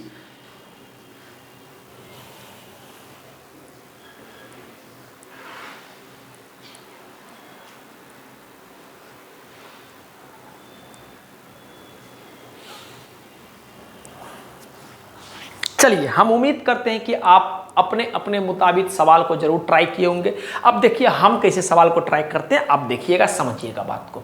सवाल बोल रहा है नेट फोर्स और माइनस का 8 कूलम, ठीक। माइनस का 8 कूलम पर नेट कितना फोर्स लग रहा है, कितना फोर्स लग रहा होगा सर, एक ही को चार्ज है उसी की वजह से फोर्स लग रहा होगा। इसका मतलब नेट फोर्स और माइनस 8 कूलम कितना होगा सर, वही तो इलेक्ट्रोस्टैटिक फोर्स होगा, काहे कि एक ही चार्ज है तो उसी की वजह से खाली फोर्स लग रहा होगा। बढ़िया बात है। जब भी वेक्टर फॉर्म में हो तो हम आपको बताए थे, हमको ये फॉर्मूला बड़ा अच्छा लगता है, F21 वेक्टर बराबर के Q1 Q2, Q1 Q2 को क्या विदाउट साइन लिखते हैं, बटे का R21 वेक्टर का मैग्नीट्यूड का whole cube into R21 vector, या आप बोलो R2 वेक्टर माइनस का R1 वेक्टर, ठीक। ये फॉर्मूला हमको सबसे प्यारा लगता है, हम इसको पर्सनली इस्तेमाल करते हैं। आगे आप पे ऊपर है, आप इसको जैसे जो सोचना चाहे लिखना चाहे, ठीक। इस फॉर्मूला को हम इस्तेमाल करेंगे। अब आपके दिमाग में आ सकता है कि सर 2 1 ये सब तो कहाँ कहीं, हम बोले कोई बात नहीं, आप इसको मान लो Q2, आप इसको मान लो Q1, अन्य पे क्या दिक्कत, ठीक। और आपको इस पर फोर्स निकालना है, इसका मतलब इधर की तरफ आपका पोजीशन वेक्टर होगा, ये वाला आपका जो पोजीशन वेक्टर होगा वो Q2 की तरफ होगा, किसके वजह से, Q1 के वजह से। बात समझ में आ गया। हम ये फॉर्मूला ध्यान में रखते हैं, हम इसको बोल दिए Q2 है ये, और ये वाला जो है अपना Q1 है, तो आपका जो पोजीशन वेक्टर है ये क्या होगा, इधर की तरफ होगा। और ये सब कुछ जो है ये R1 वेक्टर को रिप्रेजेंट करेगा, सॉरी ये R2 वेक्टर को कहीं ना कहीं रिप्रेजेंट कर रहा होगा, और ये सब कुछ जो है ये R1 को कहीं ना कहीं रिप्रेजेंट कर रहा होगा। अब समझिएगा बात को ध्यान से। अगर हम R1 वेक्टर आपसे बोलेंगे लिखने के लिए तो आप बोलिएगा सर मैग्नीट्यूड तो देले है x y z और डायरेक्शन के साथ, तो आपको पता है x की तरफ डायरेक्शन को क्या रिप्रेजेंट करते हैं, i कैप, y की तरफ डायरेक्शन को j कैप और z की तरफ डायरेक्शन को k कैप। तो हम R1 वेक्टर को लिख सकते हैं 1 i कैप या सिंपली i कैप प्लस का 2 j कैप प्लस का 3 k कैप। बढ़िया बात, आगे बढ़ते हैं। अगर हम R2 वेक्टर लिखना चाहेंगे तो मेरा बच्चा अब आराम से बोल देगा कि सर R2 वेक्टर को हम बोल सकते हैं 4 i कैप प्लस का 6 j कैप माइनस का 2 k कैप। बढ़िया बात, ठीक। आगे हम यहां पर इसको हम क्या लिखते हैं बाबू, इसको ध्यान से देखना, तो आप फॉर्मूला में आपको नोट्स में लिखा है, तो इसको हम क्या लिखते हैं, R2 वेक्टर माइनस का R1 वेक्टर, ठीक। तो हम आपसे पूछ रहे हैं क्या, R2 वेक्टर माइनस का R1 वेक्टर, तो हम आपसे पूछ रहे हैं R2 वेक्टर माइनस का R1 वेक्टर। तो आप बोलिएगा सर R2 वेक्टर में R1 वेक्टर को घटाते हैं, 4 i कैप में i कैप घटाएंगे तो क्या हो जाएगा, 3 i कैप। बढ़िया बात है। 6 j कैप में 2 कैप घटाएंगे तो क्या हो जाएगा, प्लस का 4 j कैप, ठीक। माइनस का 2 के कैप में माइनस का 3 के कैप घटाएंगे, मतलब 3 के कैप घटाएंगे तो ये क्या हो जाएगा, माइनस का 5 के कैप। बढ़िया बात है। तो R2 माइनस R1 वेक्टर जो आ गया वो ये आ गया, ठीक। बढ़िया बात है। आगे अगर हम आपसे पूछेंगे R2 माइनस R1 वेक्टर का मैग्नीट्यूड बताओ, तो आपको पता है कि सर अगर मेरे पास a i cap plus b j cap plus का c k कैप करके कोई वेक्टर है, लेट से आर वेक्टर है, तो आर वेक्टर का जो मैग्नीट्यूड होता है वो होता है अंडर रूट में आई कैप का कोफिशिएंट क्या है ए का स्क्वायर प्लस जे कैप का कोफिशिएंट क्या है बी का स्क्वायर प्लस का सी का स्क्वायर। ये सब बात आपको वेक्टर में पढ़ाया गया है, ठीक है। अब ये सब बात आपको आना चाहिए तभी बात बनेगा। तो उसी तरह से R2 माइनस R1 वेक्टर का जो मैग्नीट्यूड लिखेंगे तो ये क्या हो जाएगा अंडर रूट में 3 का स्क्वायर प्लस का 4 का स्क्वायर प्लस का -5 का स्क्वायर। कोई दिक्कत? 3 का स्क्वायर प्लस का 4 का स्क्वायर प्लस का -5 का स्क्वायर। ठीक, मैं एक बार देख लेता हूं कि कुछ कट वगैरह भी रहा है। चलिए आगे बढ़ते हैं। इसको अगर आप थोड़ा सा ध्यान से देखिएगा तो ये हो जाएगा 9 और 16 9 25 और 25 50, तो ये हो जाएगा अंडर रूट में 50 और that comes out to be 5√2 metre. ठीक, ये हमारा मैग्नीट्यूड आ गया, R2 माइनस R1 वेक्टर का मैग्नीट्यूड आ गया। क्लियर है बात? बढ़िया। या हम इसको सिंपली लिख सकते हैं क्या R21 वेक्टर का मैग्नीट्यूड। ठीक, एक एक बात को स्पष्टता से समझिएगा, उसके बाद जाके हम लोग डायरेक्टली वैल्यू पुट करेंगे और कुछ नहीं करेंगे। तो R21 वेक्टर का मैग्नीट्यूड क्या आ गया अंडर रूट में 50 या 5√2 मीटर। अब वैल्यू पुट कर रहे हैं, देखिएगा इसको हम मिटाते हैं। चलिए ध्यान से देखिएगा।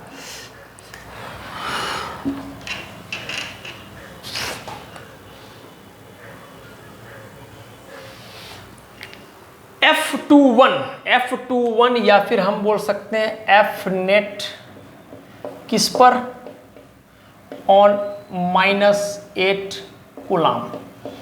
K Q1 Q2, K का वैल्यू 9 × 10⁻9 न्यूटन मीटर स्क्वायर बटे का कूलाम स्क्वायर। Q1 Q2 कितना है सर? ये वाला 4, ये वाला 8, तो ये हो जाएगा कितना? मैग्नीट्यूड लिखना है, आपको माइनस साइन वगैरह नहीं लगाना, हम आपको पहले बोल चुके हैं मैग्नीट्यूड लिखना का है कि ये मैग्नीट्यूड होता है, ये डायरेक्शन देता है।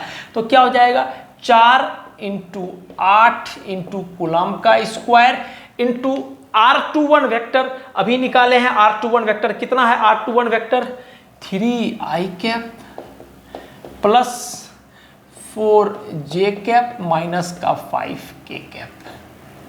भाई देख तो लो, कट तो नहीं रहा है, 5i कैप तक आ रहा है, एकदम सब बात आ रहा है। चलिए आगे बढ़ते हैं। बटे का R21 वेक्टर का मैग्नीट्यूड का क्यूब, तो मैग्नीट्यूड तो यहां निकाल चुके हैं 5√2, तो इसको लिखो 5√2 मीटर का होल क्यूब। बात समझ में आ गया? कोई दिक्कत नहीं। अब चूंकि ये पोजीशन है तो यहां पर मीटर आएगा। आगे बढ़ें, चलिए सॉल्व करते हैं, थोड़ा सा ध्यान से देखिएगा। 8 चौके 32 9, तो ये हो जाएगा कितना 9 × 10⁻9 इंटू का 32, और ये कूलम स्क्वायर से कूलम स्क्वायर गया, 2 गो मीटर 3 गो मीटर ये गया, तो ये हो जाएगा 9 × 10⁻9 इंटू 32, और इसके साथ ब्रैकेट में हो जाएगा 3i कैप प्लस का 4j कैप माइनस का 5k कैप, और ये न्यूटन में आ गया बटे का 5√2। ये हमको आ गया F नेट ऑन -8 कूलम। ये हमको फाइनल आंसर आ गया। आपको इसको सॉल्व करना है तो कर देना, वरना आप इस फॉर्म में भी आंसर को छोड़ सकते, कोई बड़ी बात नहीं, या थोड़ा बहुत मल्टीप्लाई वगैरह कर लेना। ठीक, तो आप देख रहे हो कि ये तो इतना दूर मैग्नीट्यूड, ध्यान से देखना, ये तो सर इतना दूर मैग्नीट्यूड, ठीक, और यहाँ वेक्टर फॉर्म में क्या है डायरेक्शन, और कोई भी क्वांटिटी में मैग्नीट्यूड और डायरेक्शन आता है तो उसको क्या बोलते हैं हम लोग? Vector quantity. और आप देख भी रहे हो कि हमारा वेक्टर क्वांटिटी के फॉर्म में आंसर आ गया है। ठीक, तो आई होप कि बेसिक फंडा आपको समझ में आया होगा। आप सिर्फ एक चीज को ध्यान में रखो, आप अपने मुताबिक अगर इस पर पूछा गया होता तो इसको Q2 मान लेते, इसको Q1 मान लेते। बात समझ में आ गया? और तो हमारा पोजीशन वेक्टर क्या होता है? इधर की तरफ होता, कोई दिक्कत नहीं। अच्छा, अगर इसमें पूछा गया किस तरह का फोर्स लग रहा होगा, तो आप देख रहे हो कि सर एक पॉजिटिव चार्ज है, दूसरा निगेटिव चार्ज है, तो फोर्स का नेचर कैसा होगा? फोर्स का नेचर क्या होगा? Attractive in nature, attractive in nature. ठीक, तो जिस बच्चा से नहीं हुआ आप प्लीज नोट डाउन करिए, फिर हम लोग अगले सवाल की ओर मूव करते हैं।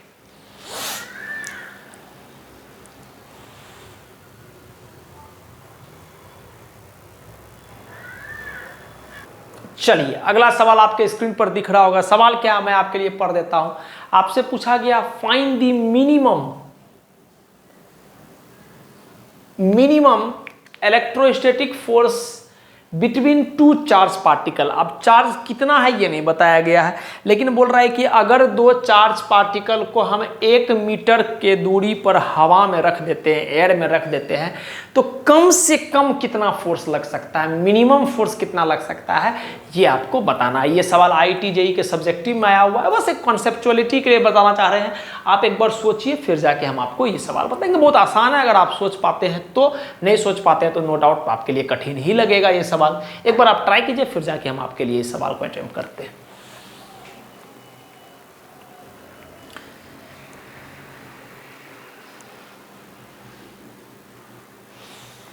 चलिए, हम उम्मीद करते हैं कि आप सवाल को अपने मुताबिक पॉज करके ट्राई किए होंगे। सवाल क्या है मैं आपके लिए अटेम्प्ट कर रहा हूं। देखिएगा, आपसे पूछा गया है कि find the minimum electrostatic forces between two charge particle separated at a distance of 1 metre in air. बढ़िया बात है। हमको पता है कि सर इलेक्ट्रोस्टैटिक फोर्स को तो हम लोग पहले फॉर्मूला लिखते हैं क्या, K Q1 Q2 बटे का दोनों के बीच का जो सेपरेशन है उसका स्क्वायर। ठीक, K Q1 Q2 बटे का दोनों के बीच का जो सेपरेशन है उसका स्क्वायर। बढ़िया बात, कोई दिक्कत नहीं।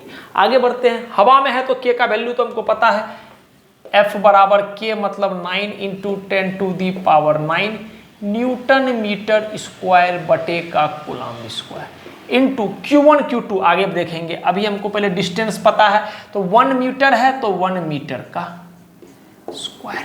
ठीक, अब आपसे पूछ रहा है कि फोर्स जो है इलेक्ट्रोस्टैटिक फोर्स ये मिनिमम होना चाहिए।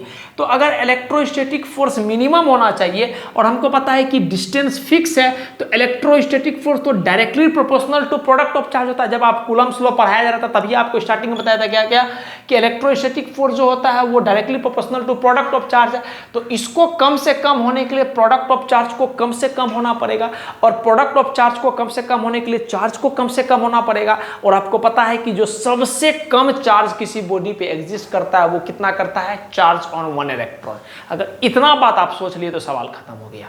फिर से बोल रहे हैं, हम क्या बोले, हम बोल रहे हैं कि हमको कम से कम चार्ज चाहिए, फोर्स चाहिए। तो कम से कम फोर्स चाहिए, ये फिक्स है, ये फिक्स है। इसका मतलब कम से कम फोर्स आने के लिए कम से कम प्रोडक्ट ऑफ चार्ज होना चाहिए।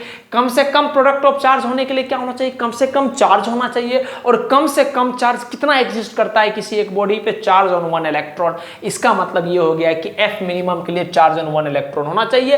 इसका मतलब Q1 का वैल्यू 1.6 × 10⁻⁻19 कूलम्ब होना चाहिए, और इसके साथ साथ इंटू में 1.6 × 10⁻⁻19 होना चाहिए। बस इतना सा कहानी था कि फोर्स को मिनिमम करना है तो चार्ज को मिनिमम करना पड़ेगा। और चार्ज मिनिमम कितना हो सकता है, चार्ज ऑन 1 इलेक्ट्रॉन, जो कि 1.6 × 10⁻⁻19 कूलम्ब होता है। बस इतना सा सवाल था। अगर इतना सोच लिए तो सवाल खत्म हो गया। कोई दिक्कत नहीं है यहाँ तक। आई होप कि आपको सारा बात समझ में आ रहा होगा। तो मिनिमम फोर्स के लिए क्या करना पड़ेगा, चार्ज को इक्वल होना पड़ेगा, और वो कितना इक्वल के बराबर होगा, इक्वल टू 1 इलेक्ट्रॉन का चार्ज के बराबर होना चाहिए। ठीक, अब आगे बच्चा वाला काम है, सॉल्व करना है। देखो सॉल्व करते हैं मिनिमम। अच्छा, मीटर स्क्वायर से मीटर स्क्वायर गया, कूलम्ब स्क्वायर से भाई साहब कूलम्ब स्क्वायर गया। आगे सॉल्व करते हैं, 9 × 10⁹ इंटू 1.6 × 1.6 2.56 इंटू 10⁻⁻19 का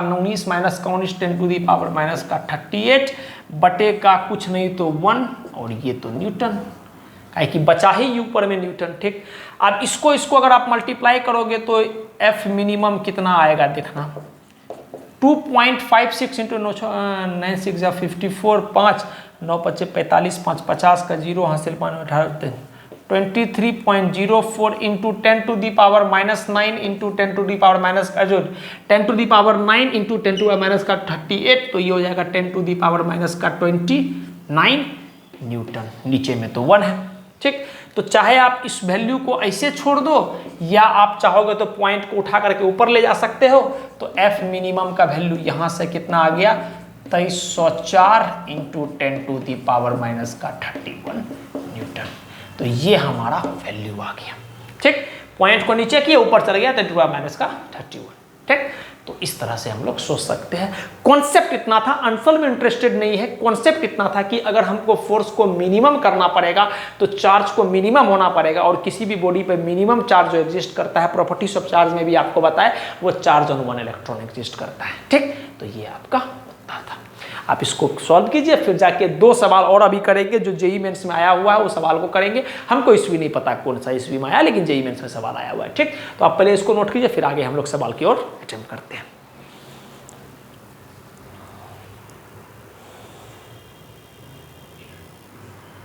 चलिए, नेक्स्ट सवाल आपके स्क्रीन पर आपको दिख रहा होगा। सवाल क्या है मैं आपके लिए पढ़ देता हूं। देखिए सवाल है, 2 spheres carrying charge +6 coulomb and +9 mu coulomb. ठीक, 2 स्फीयर है, छोटा सा स्फीयर है, दोनों के पास चार्ज है। एक के पास चार्ज है प्लस का 6 म्यू कूलम, दूसरा के पास चार्ज है प्लस का 9 mu coulomb. Separated by A distance, दोनों के बीच में सेपरेशन डी दिया हुआ है। ठीक, एक्सपीरियंस से फोर्स ऑफ रिपल्सन, दोनों के बीच में एक फोर्स ऑफ रिपल्सन आता आएगा। ये सर सेम टाइप का चार्ज है, सेम लाइक चार्ज है, तो इसका मतलब फोर्स ऑफ रिपल्सन आएगा। ठीक, अब बोल रहा है क्या, when a charge of -3 mu coulomb is given to both the sphere. अब इसको भी और इसको भी -3 म्यू कूलम अलग से दिया जाता है। ठीक, तब भी क्या होता है, और उसके बाद बोल रहा है कि दोनों को सेम डिस्टेंस पे रखा गया है। ठीक है, डिस्टेंस को चेंज नहीं किया है, डिस्टेंस जो था वही है। ठीक, तो आपको बोल रहा है कि नया फोर्स ऑफ रिपल्सन कितना आएगा, क्या 3F आएगा, मतलब 3 गुना हो जाएगा, या 1/9 टाइम्स हो जाएगा पहले के कंपेयर में, या वही रहेगा चेंज नहीं होगा, या फिर 1/3 टाइम्स हो जाएगा। ठीक, एक बार आप ट्राई करें, फिर जाके मैं आपके लिए इस सवाल को अटेम्प्ट करूंगा।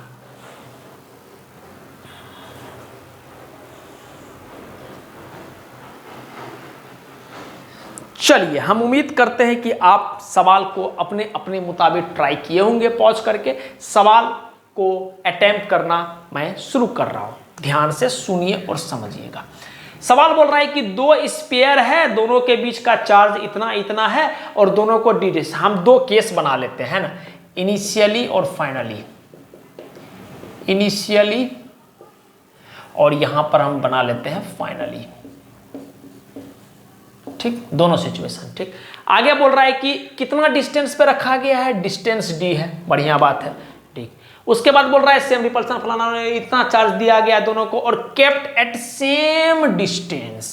केप्ट एट सेम डिस्टेंस कहने का मतलब पहला केस में चार्ज कितना है, 6 म्यू कूलम, और दूसरा जो चार्ज है वो है कितना, 9 म्यू कूलम पॉजिटिव चार्ज है, और दोनों के बीच का डिस्टेंस डी है।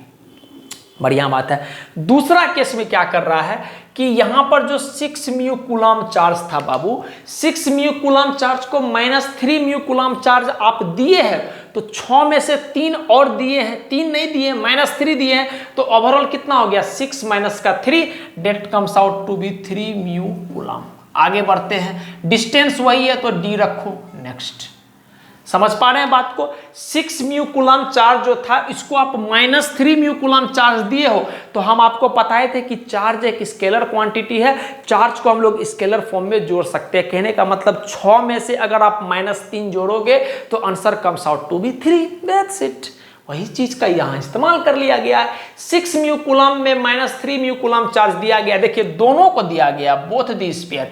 तो जब हम इसको -3 म्यू कूलम दिए तो 6 में -3 घटा देंगे, that comes out to be 3 mu coulomb. आगे बढ़ते हैं, 9 म्यू कूलम चार्ज था, इसको भी क्या दिया गया, इसको भी -3 म्यू कूलम दिया गया। तो अब मेरा बच्चा समझ गया क्या कि सर 9 म्यू कूलम पहले से था, -3 दिया गया है, इसका मतलब बच के आ गया 6 म्यू कूलम। बात समझ में आ गया। अब बताओ, डिस्टेंस तो अपना फिक्स है, डिस्टेंस तो दोनों केस में फिक्स है।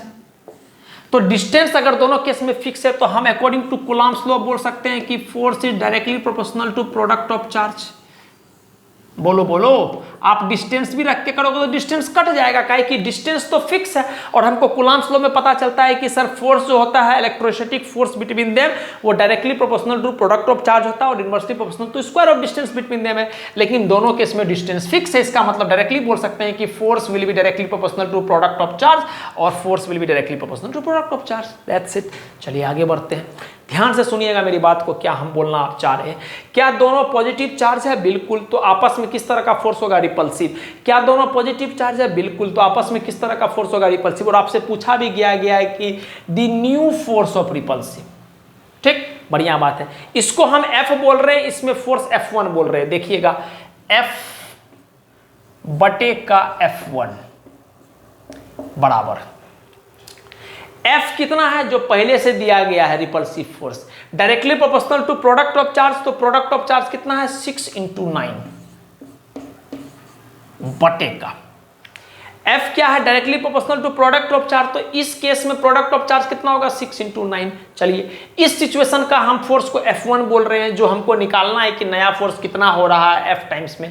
तो ये भी क्या है, वही बात है सर, डिस्टेंस फिक्स है तो directly proportional to product of charge. तो प्रोडक्ट ऑफ चार्ज इस केस में कितना होगा 3 × 6। ठीक, देखिएगा 6 से 6 गया, 3 से 3 बार में गया। तो यहां से हम एक बात कंक्लूड कर रहे हैं क्या कि F1 बराबर, F1 को इधर ले गए, 3 को नीचे लेकर आ गए, तो F1 बराबर क्या हो जाएगा F/3। ठीक, तो अगर आप डिस्टेंस को फिक्स रखे और दोनों को -3 म्यू कूलम और -3 म्यू कूलम चार्ज दिए हो, तो हमारा जो न्यू फोर्स है वो 1/3 टाइम्स हो जाएगा। जो आपको दिख भी रहा है, जो हमारा न्यू फोर्स है वो 1/3 टाइम्स हो गया। तो हमारा आई think option number D, Delhi हमारा आंसर हो जाएगा। ठीक, न्यू फोर्स कितना हो जाएगा 1/3 टाइम्स, और आप देख भी रहे हैं F/3 टाइम्स हो जाएगा। ठीक, ये तो बस आपको समझाना था, इसलिए इतना डायग्राम वगैरह बनाए। बट आपको पता है डायरेक्टली भी कर सकते हैं हम लोग क्या कि डिस्टेंस फिक्स है तो force is directly proportional to product of charge. तो पहला केस में फोर्स F था तो 6 × 9, दूसरा केस में हमको निकालना है तो मान लिए F1 मान लिए, और कितना हो गया 3 और 6 हो गया, 3 × 6, 6 से 6 गया, 3 बार में गया, तो F1 कितना हो गया F/3, खत्म हुआ। ठीक, तो समझाना था इसलिए इतना डिटेल तरीका से पता है, वरना हम लोग आराम से पॉइंट सेकंड में आंसर को निकाल सकते हैं। तो आई होप कि आपको सवाल समझ में आया होगा। इसके बाद एक और सवाल है, इसके बाद हमारा कूलम स्लो पूरा रूप से खत्म हो जाएगा। आप इसको नोट कीजिए, फिर हम लोग सवाल की ओर बढ़ते हैं।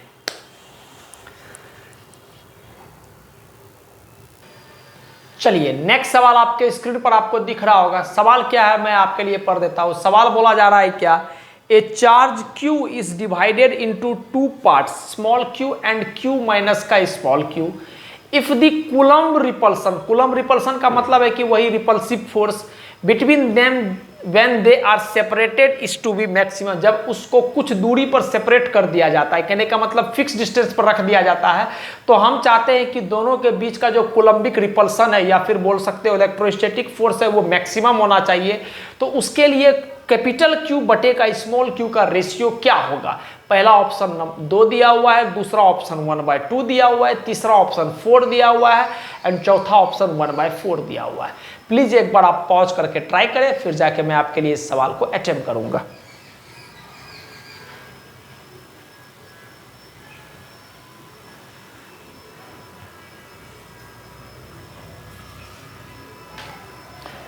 चलिए हम उम्मीद करते हैं कि आप सवाल को अपने अपने मुताबिक पॉज करके ट्राई किए होंगे।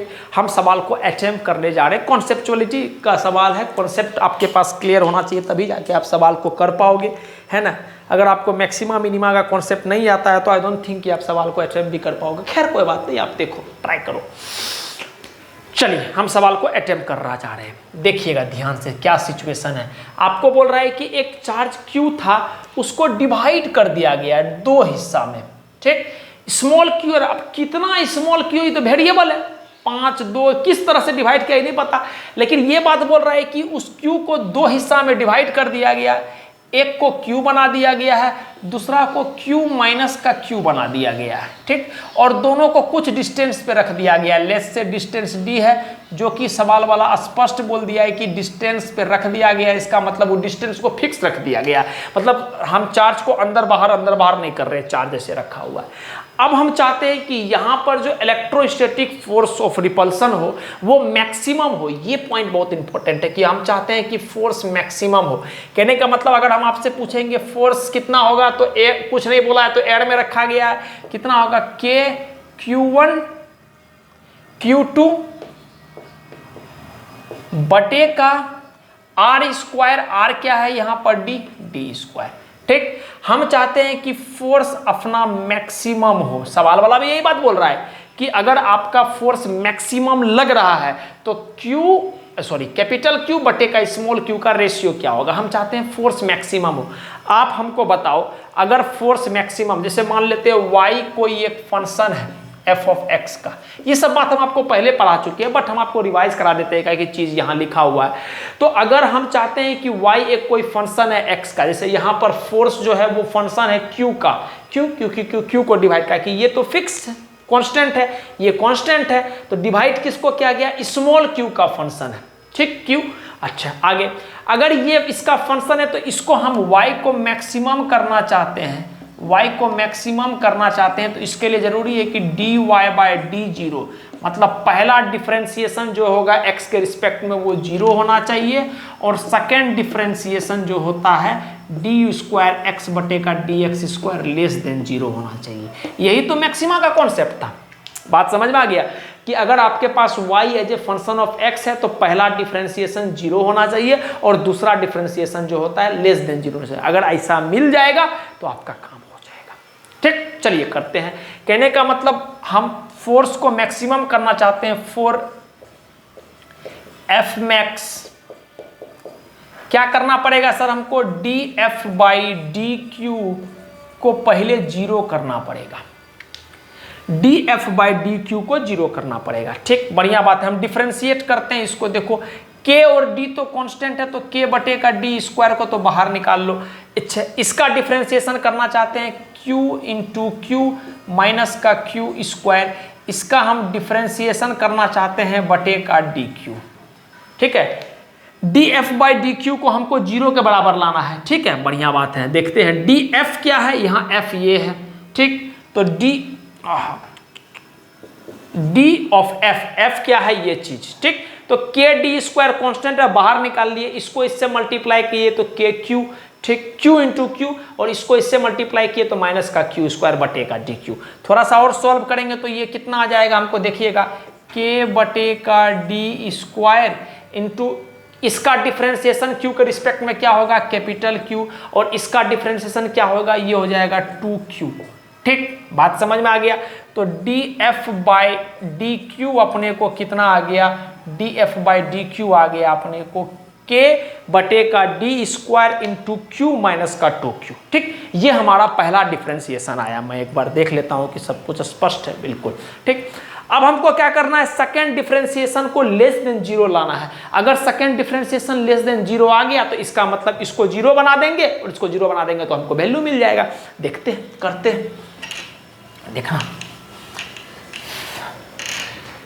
मैं यहां कर रहा हूं। इसका सेकेंड डिफरेंशिएशन करते हैं, देखिएगा डी स्क्वायर एफ बटे का डी क्यू स्क्वायर। अगर आपको डिफरेंशिएशन में परेशानी आ रहा है ना सर, तो आपको एक बार थोड़ा सा बेसिक्स में जाने की जरूरत है। बात समझ में आ गया, तो डिफरेंशिएशन तो आना ही चाहिए। चलिए इसका डिफरेंशिएशन फिर से करते हैं। तो के बटे का डी स्क्वायर तो कांस्टेंट रह गया, के बटे का डी स्क्वायर तो कांस्टेंट है। अच्छा, क्यू का डिफरेंशिएशन, कैपिटल क्यू तो एक कांस्टेंट चार्ज है, तो इसका डिफरेंशिएशन जीरो, माइनस का इसका डिफरेंशिएशन क्या होगा, नथिंग सर, 2q का डिफरेंशिएशन क्या हो जाएगा, 2। बढ़िया बात है। तो आप इसको अगर मल्टीप्लाई करोगे तो ये कितना आ जाएगा, माइनस का 2k बटे का डी स्क्वायर। ठीक है, इसका जीरो से करोगे, इसका जीरो से करोगे तो जीरो, और इसका करोगे तो माइनस का 2k, के एक कांस्टेंट क्वांटिटी है, डी स्क्वायर कभी निगेटिव हो नहीं सकता, और इसका मतलब 2 तो एक पॉजिटिव है, इसका मतलब ओवरऑल पॉजिटिव इंटू निगेटिव, तो आंसर क्या हो जाएगा, लेस देन जीरो। इसका मतलब अगर second differentiation less than zero आ रहा है, इसका मतलब अपना फोर्स जो होगा इस सिचुएशन में मैक्सिमम होगा, इस सिचुएशन में मैक्सिमम होगा। देयरफॉर हम यहाँ से क्या बोल सकते हैं, D F by D Q बराबर जीरो करो, खत्म बात। D F by D Q का वैल्यू कितना है, के बटे का डी स्क्वायर इंटू में क्यू माइनस का 2q का वैल्यू जीरो। ठीक, के बटे का डी स्क्वायर इधर के साथ गया, मल्टीप्लाई हुआ, जीरो हो गया, गायब करो डी स्क्वायर को, के नीचे आ गया, ये भी मल्टीप्लाई हुआ, जीरो आ गया। ठीक, तो यहां से आ गया q बराबर माइनस का 2q बराबर का जीरो, तो यहां से आ गया q बराबर का 2q, और इसको नीचे ले लेंगे तो q बटे का q का जो वैल्यू आ जाएगा, that comes out to be what, 2। तो I think option number a आगरा हमारा आंसर हो जाएगा। हमको पता है कि थोड़ा सा कम समझ में आया आपको, फिर से हम बता रहे देखिएगा।